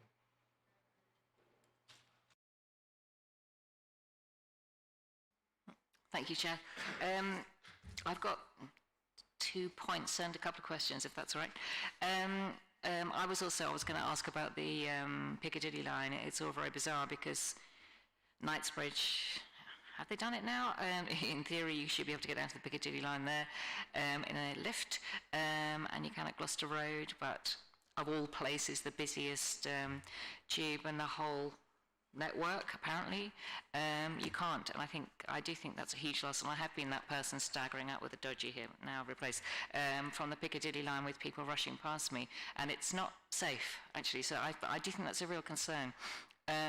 The issue we were talking about, cumulative little harms, you know, I don't know how we weigh that up, because certainly in reality, if they're cumulative, if there's a lot of them, it does make a huge difference to the overall perception and reality of that beautiful South Kensington.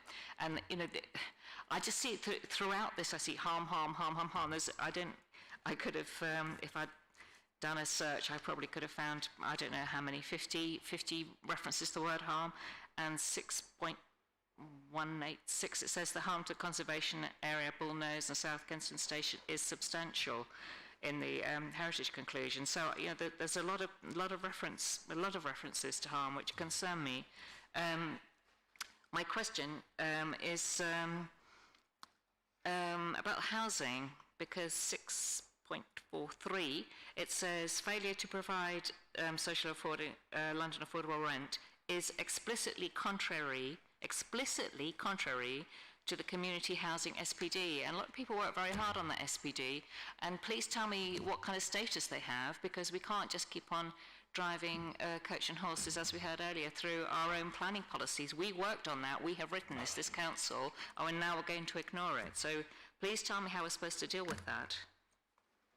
Yep, so the community housing SPD is a material consideration in consideration of this application. It's not policy, it's guidance, therefore it's a material consideration.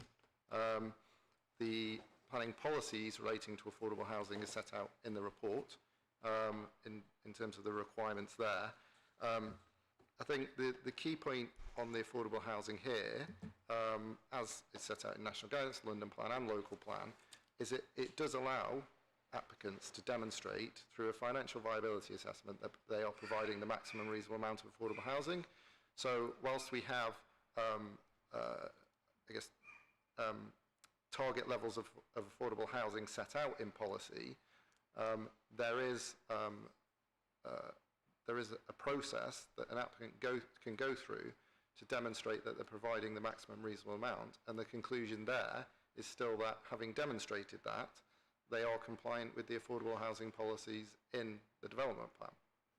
I'm just wondering, Chair, what would happen if, say, for example, we agreed this, and then the Mayor called us in for consideration because there wasn't enough affordable housing? That would be a bit weird. It's not going to happen, but I just think it's, if we're breaking policy.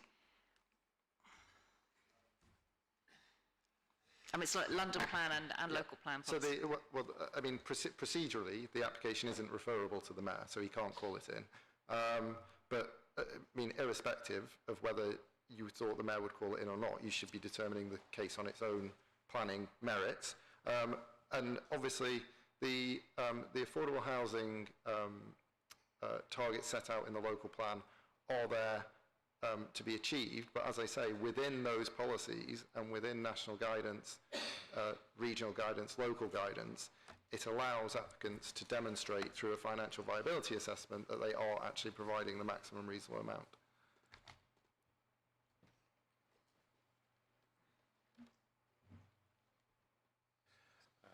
Okay. I've just got a quick question. We've had this discussion, which we have had previously, about camera lenses and images.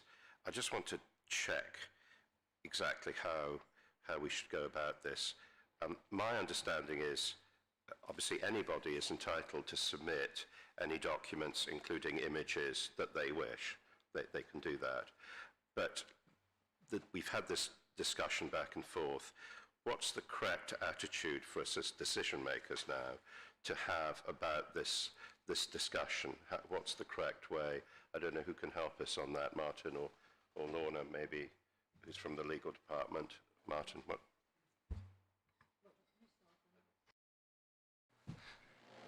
So, Chairman, I think ultimately I showed you images both from a 24mm lens and a cropped version equivalent to the 50mm lens in the presentation. I think ultimately you have on the table in front of you all of the emails between or directed to me, both from the objectors and the applicants, and you've heard from the applicants tonight that they question the validity of those. Ultimately, they are material considerations as objections and reports submitted by objectors. It's for you to ultimately determine what weight you give to that, but you've heard from the applicant their views in terms of the accuracy of those. I've got very little to add to that. I mean, with regards to this brochure, these views were submitted quite late in the day, and you've seen the emails from the applicant. Sorry, I forgot this wasn't in the right place. Sorry.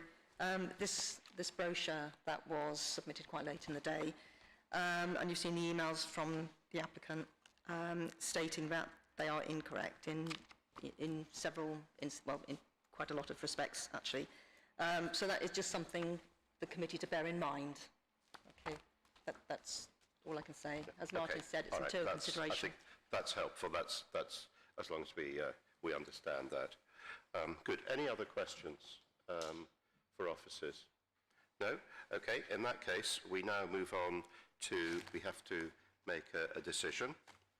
I'd like to start by suggesting, excuse me, I'd like to start by suggesting a framework for our decision making that really draws on section 7 of the report, which is the issues and balancing section at the end.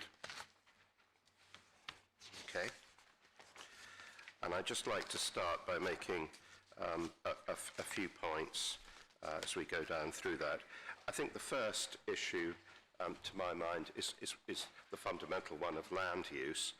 Now, we haven't talked about it very much, but the development plan does have policies that support additional office and retail space. Now, I'm well aware that that's something which a lot of people would view as being sort of out of date, essentially. But the fact is, it is part of the development plan, and it must be considered a benefit of the scheme, I feel. How much of a benefit, I think we're entitled to make our own judgment about, but I think that's an important point to make. The next one is about housing. Clearly, housing is something very fundamental, supported in policy, and we have a housing offer as part of this proposal. We've had some discussion about the affordable housing component, but I think, again, overall, I think that has got to be considered to be a benefit of the scheme. We then move on to the large range of heritage issues that we've really spent a lot of time considering. I think there's probably quite a good case for saying that in some respects, on heritage, there are some harms. there's a discussion about the degree of harm, and I suspect the key decision really is, do we feel that these harms outweigh the benefits? And the final benefit, which I think is something which is, of course, again, we have discussed this in a lot of detail, is the step-free access. Now, I very much hear the argument that says, well, it's only step-free to the circle and district lines. But I think it's important to say that that is nevertheless has to be considered a benefit. The application is what is in front of us. That doesn't say anything about the Piccadilly line. Okay, so we have to consider what's in front of us. And I think step-free, I think it's a complex subject, clearly to some people a matter of vital importance, to other people something nice, useful, to some other people perhaps not something terribly important at all. But I think overall it must be considered a benefit, and it is, again, it's supported in the development plan. So that's my sort of suggestion. Obviously, I'm very much open to suggestions if there are other matters which I've not addressed in that very quick summary framework. But I'd be interested to know, going down the table, what people's initial thoughts about all of this are. I don't know who well, Just do you want correct to some- just I just want to correct interject? something. Go on. Just for the minute, just to correct something you said when you were talking about whether the harms would outweigh the public benefits. It's obviously the other way around, whether the benefits would outweigh the harms. But that's just a... Yeah. Sorry, it was, yeah. I was the wrong way around, because I'd been discussing the heritage aspect, which obviously from the conversation, I think we kind of, there's a sense of where we might be going, but I stress that might only. Okay, so colleagues, who would like to head off with discussion? I'm very happy to. I just want to check at the outset, the point we discussed about the Section 106 agreement, it wasn't a point I brought up with officers, but perhaps should have done. If we were minded to grant the scheme, we've heard Mr. Poole, I think it is, say that the applicant would be prepared to have a slightly different Section 106 agreement whereby nothing happens before the step-free access, including Pelham Street, and that's memorialised in this Section 106 agreement. Is that something we can do?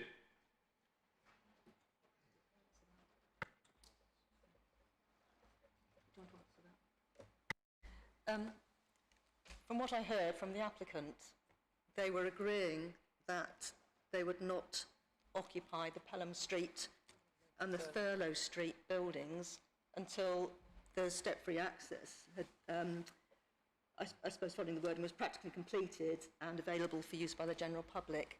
So what they were saying is that the heads of term at the moment would stay as it is, not to commence or permit commencement of the Bullnose or Thurlow Square, so that would remain, but there'd be another head of term which would say not to occupy the Pelham Street and Thurlow Street buildings until it had been practically completed and available for use. It was that addition that I gather that the applicants had agreed to. That's exactly what I mean, and I'm saying, can we add that, or could we add that to any potential Section 106 agreement so that that is made absolutely clear? And I think you're saying yes is the answer, and the applicant said yes. It's possible, the applicant's already agreed to it, and it's up to the committee. That's one option open to us. Okay, thanks very much. So moving on beyond that then, I mean, James asked for my sort of thoughts, I think, and to discuss the scheme broadly. I mean, I find it extremely difficult. I think it's a good scheme in many ways, and there are bits of it I like quite a lot. I do have some fairly fundamental difficulties with certain aspects of it, one bit being the bullnose. I think it's too tall. I think, just for example, the scheme that was proposed by some of the residents' associations in the 2016 consultation that TfL engaged in, I think, before the Native Land Partnership, came up with a much better design for the bullnose that would be much more acceptable to residents locally. And so for me, the decision I have to make is whether the harm, substantial or less than substantial, that comes from the bullnose, and to some extent the office building next to it with the red panels that I have difficulty with, whether that harm is outweighed by these demonstrable public benefits such as step-free access and the scheme as a whole, with housing and regenerating the area. And it's a very tricky decision, actually. I think that's all I've got to say at the moment. I'll pass on to my colleagues, but happy to join in later.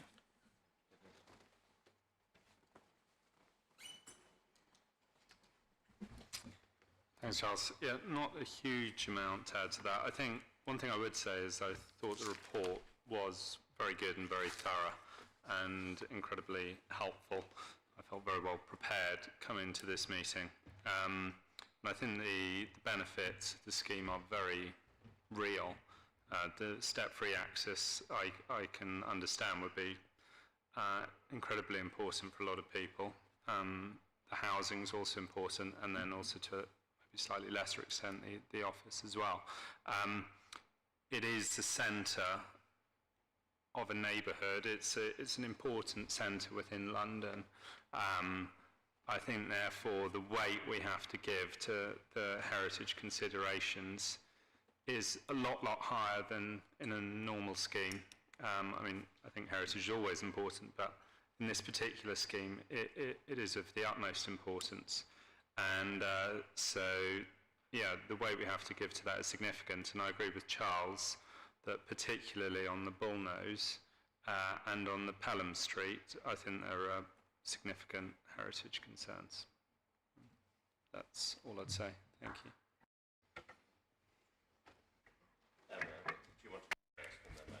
Yep, thank you.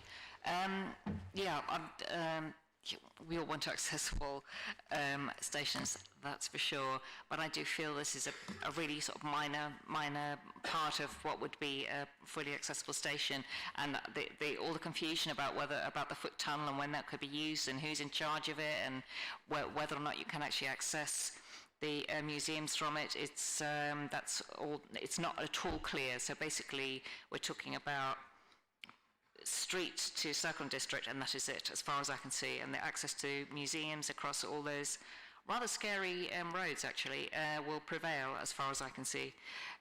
So I'm worried about that. I think that selling it totally on step-free access is disingenuous, actually. The harm which is the housing, up against the London Plan, our own SPDs, I think that is a concern. I just think it's fantastic to have London living rent, but it is, we don't know how much that's going to cost, but I just, it's good to have it there, but I just, I'm concerned about that. I barely talked about design and heritage, which is my thing, really. I think Vitruvius would be disappointed, actually, with this. I'm amazed that you brought up Vitruvius tonight, sir. Pelham Street, honestly, Pelham Street is really going to be battered over the next few years with the mini Ministry of Defence a bit further down, and I think it's a huge shame and a lost opportunity, because it could have been something really interesting, and I think it's imposing and not sensitive, and I'm a huge fan of modern architecture. But I think that's a missed opportunity. Thurlow Square, likewise, too tall hierarchies or wrong proportions are wrong. And I don't like facadism. It looks like Disney. It doesn't feel right. So the Thurlow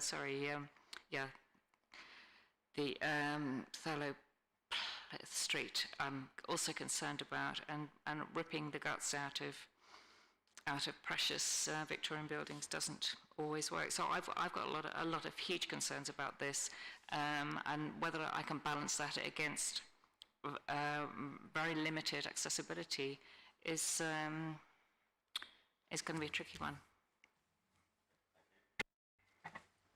The trouble when you speak last on the panel is that everyone's already said all your points. But in general, for me, I came to this wanting to approve this application because it does come with some very good benefits in terms of the housing it contributes to the local area and some step-free access to the tube. But when you weigh up the architectural aspects, the major losses of views, some of the building heights, I find when you weigh it up, those are substantial harms, and as others have mentioned, this is a very important historical site, and we have to take that into account. Okay. Well, thank you very much for that. I think I've got a fair sense of where we might be going on this. So what I suggest we do is that the recommendation in front of us is to grant, obviously with the legal agreement as well. Now, I think strictly before we put this to the vote, we should note that the legal agreement, we have said that the Pelham Street and Thurlow Street buildings would not be occupied. I think, is that right? Have I got that correct? Yes, Chairman. An additional head of term to say that the owner or developer cannot occupy the Pelham Street and the Thurlow Street buildings until the step-free access is completed and available for use by the general public. Should also just mention while I'm on that there was the addendum report, wasn't actually mentioned in the presentation, but there is the addendum report that also needs to be considered. Okay, thank you. Okay, well in that case, I'm going to put the recommendation with that adjustment. I'm going to put that to the vote. So can I see those in favour of the recommendation, please? Can I see those against? Okay, so the recommendation is not adopted. So permission is refused. We now have to decide as a committee what the reasons for the refusal are. I'd like to start this discussion myself, and then colleagues can follow on. Personally, I think the scheme actually has quite a lot of things going for it.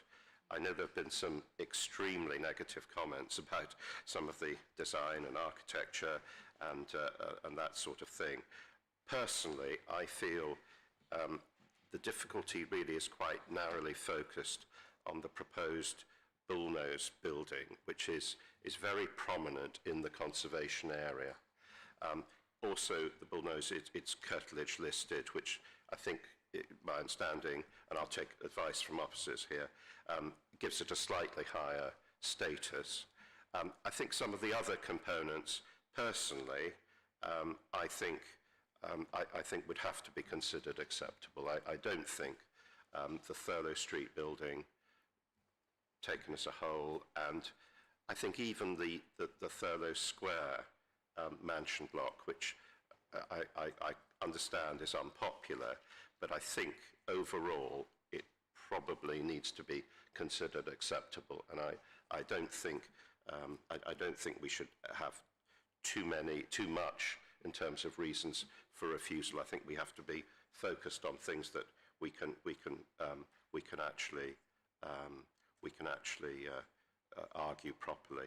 So I would suggest that we are saying there is less than substantial harm to the conservation area, and that we do not consider that that harm is outweighed by the public benefits of the scheme. And I think, as Councillor O'Connor has suggested, I think that's quite a close balance, but I think that is where I feel, colleagues, that is, I think, where we're heading. Would anyone like to comment on that, or indeed ask officers for their advice as to exactly what form the resolution for the reasons for refusal might take? Anyone? Well, Martin, would you like to comment at all on that? Thank you, Chairman. So more for members of the committee to consider, just in terms of the particular reason for refusal that ultimately you'll vote on. see in the report itself does identify, I guess, multiple instances of less than substantial harm. So I think what would be useful is to be clear that the committee agree with all those instances of less than substantial harm that are in the report, but also any particular additional aspects that the committee think are unacceptable. So I think what I've heard so far in particular is reference to the height of the bullnose in particular. But I think what I want to be clear on is that it's not just the height of the bullnose that is the issue here, and whether or not the other instances of less than substantial harm identified in the report are agreed with as well, and ultimately the decision is that the public benefits don't outweigh that.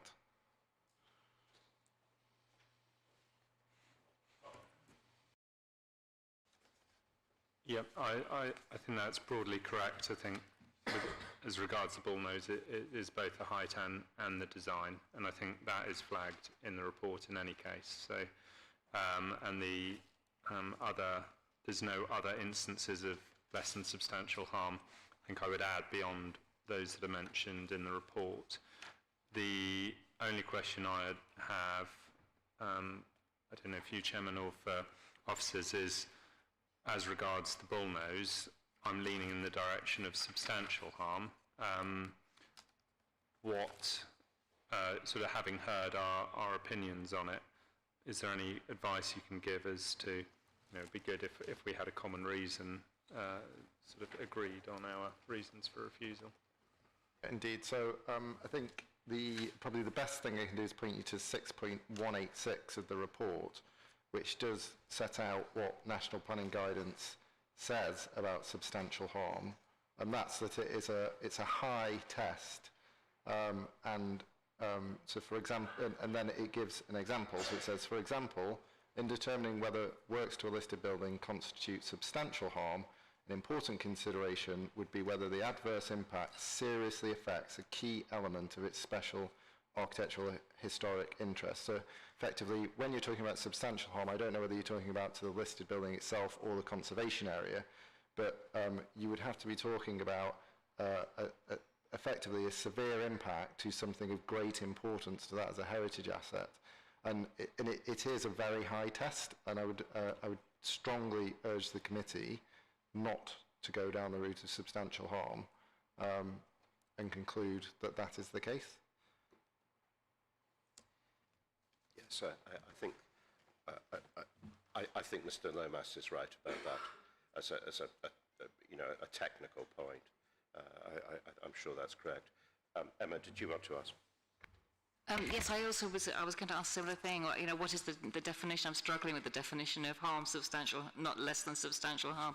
And I was going to suggest, similar to Councillor Bennett here, that in some instances I do feel there is substantial harm, but you're saying that we're not allowed to, we can't define that? I'm really struggling with that definition, because for me, the bullnose and actually for me also Pelham Street are substantial harm to the conservation area,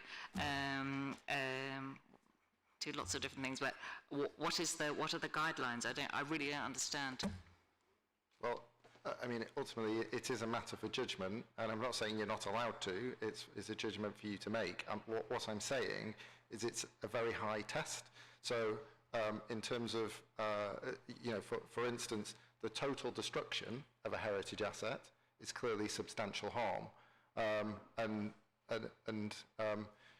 You are destroying the special architectural and historic interest of that heritage asset. What you're suggesting here, if you conclude that the substantial harm to the conservation area, for instance, is that effectively the special architectural and historic interest, that you are basically destroying something of great significance that would completely change the reason for designating that heritage asset. And I think you've just got to caution yourself about, in planning terms, what substantial harm is and less than substantial, versus you thinking it's harmful, and I think it's really quite harmful.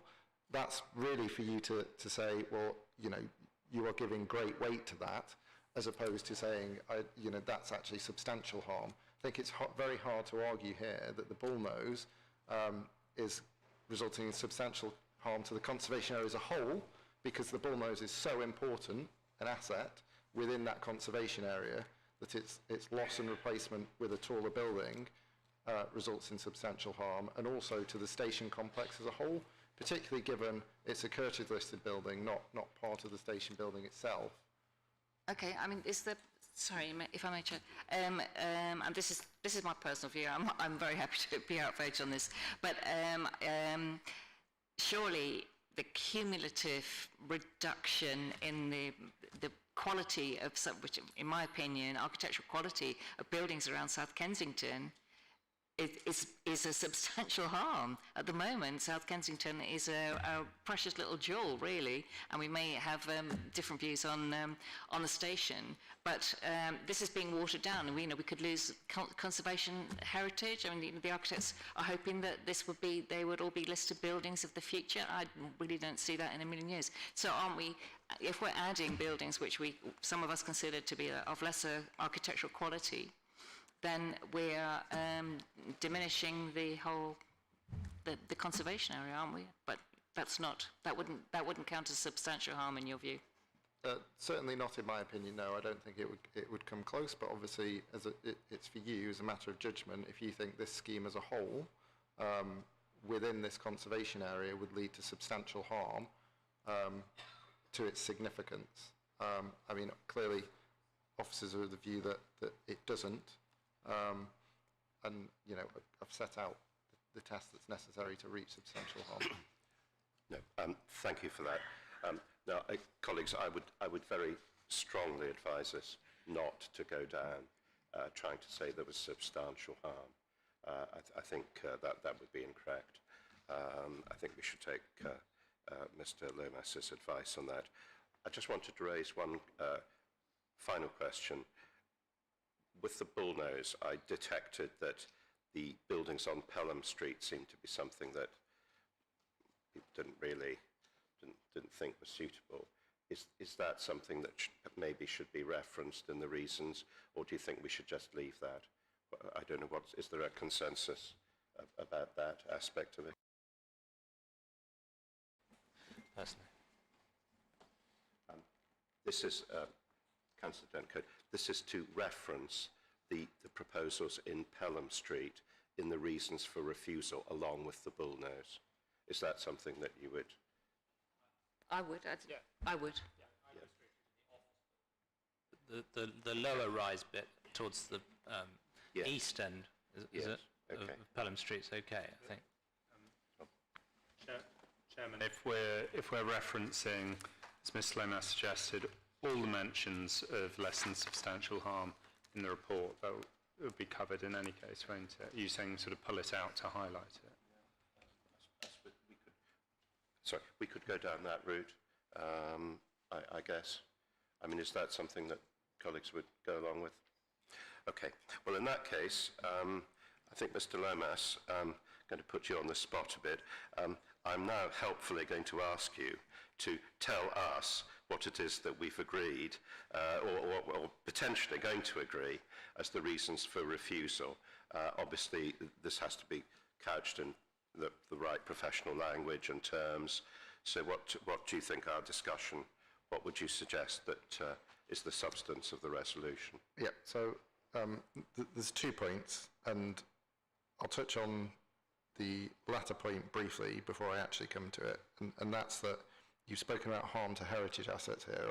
I'd quite like the committee to return to its conclusions on the consideration of the scheme against design policies, which have obviously been set out in the report as well, because if members consider the scheme to be contrary to those policies, I'd recommend that that's a separate reason for refusal as well. But in terms of the heritage assets that you've just been discussing, I would suggest, from what I've heard, that we have something along the lines of the proposed development. Well, let me rephrase this from what I've got in front of me, so bear with me. So the proposed development would fail to preserve the character and appearance of the conservation area and the special architectural and historic interest of the listed station building. Ultimately, that's what I've heard you discussing. And that, as I understand, is due to in particular, the height and massing of the bullnose and the office building on Pelham Street. Probably greater clarification about what the office building on Pelham Street is and the reason for refusal. And the architectural design of those buildings as well. So that's what I've heard discussed. If I can just double check with colleagues, so the referencing of the architectural design, that's something we're happy to have, yes? Yeah, okay. So that would be that's a second reason for refusal. Sorry. What I was suggesting is that in relation to heritage assets, it's the architectural design along with the height and massing is ultimately what's leading to the harm. And then obviously in terms of the we can come on, if you want me to come on to then the assessment of the design policies is obviously within the report. Officers have concluded that there is some departure from those design policies, albeit minor. I guess it's for the committee to decide the extent to which they think there's a departure from those policies. But ultimately, again, it would be similarly the same aspects of the scheme to the height massing, the architectural detail, failing to respect the existing context, character and appearance, which is contrary to CL1, CL2 and D3 of the London Plan.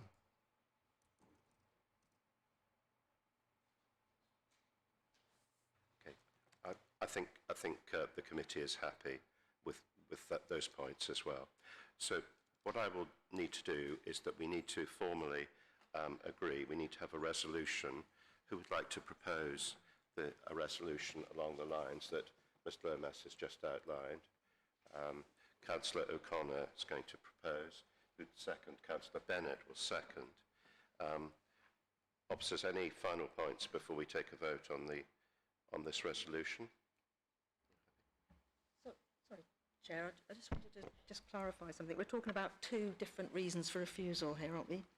The one that is because of the architecture and design, it's contrary to policy CL1, CL2, and London Plan policy D3.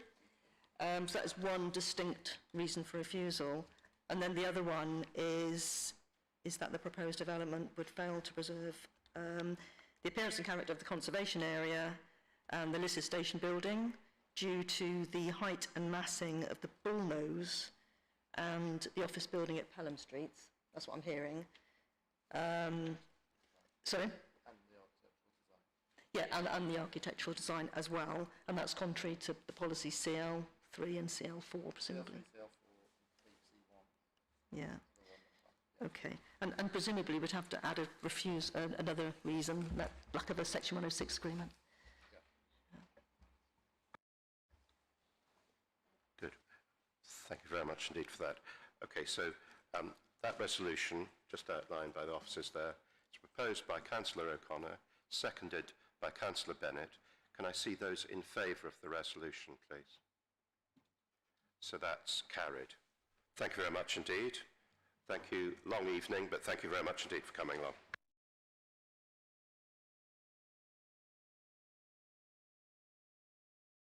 Oh, sorry. Before, I beg pardon. If we can just bear with me for a moment or two. We also have a listed building consent application now. I think what we can do is we need to formally vote whether we adopt the resolution to grant listed building consent. So can I see those in favour of granting listed building consent? Those against? Okay, so that's not adopted. And I think if officers can assist, I think the reasons for the refusal of the listed building consent are essentially the same that we have just discussed.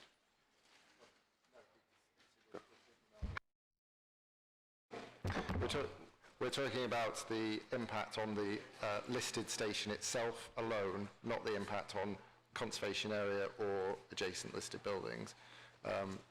So clearly, what I would suggest for members is obviously the report has found harm to the fabric of the listed building, and in the absence of the planning permission, there's no public benefits to weigh against that, and therefore, clearly, the scheme fails in that respect. So I would like to propose the reason for declining to adopt. I'd like to propose that. Is that seconded? Councillor Woodger to second. Can I see those in favour of that resolution, please? So that is agreed. Thank you. Thank you very much indeed, everyone.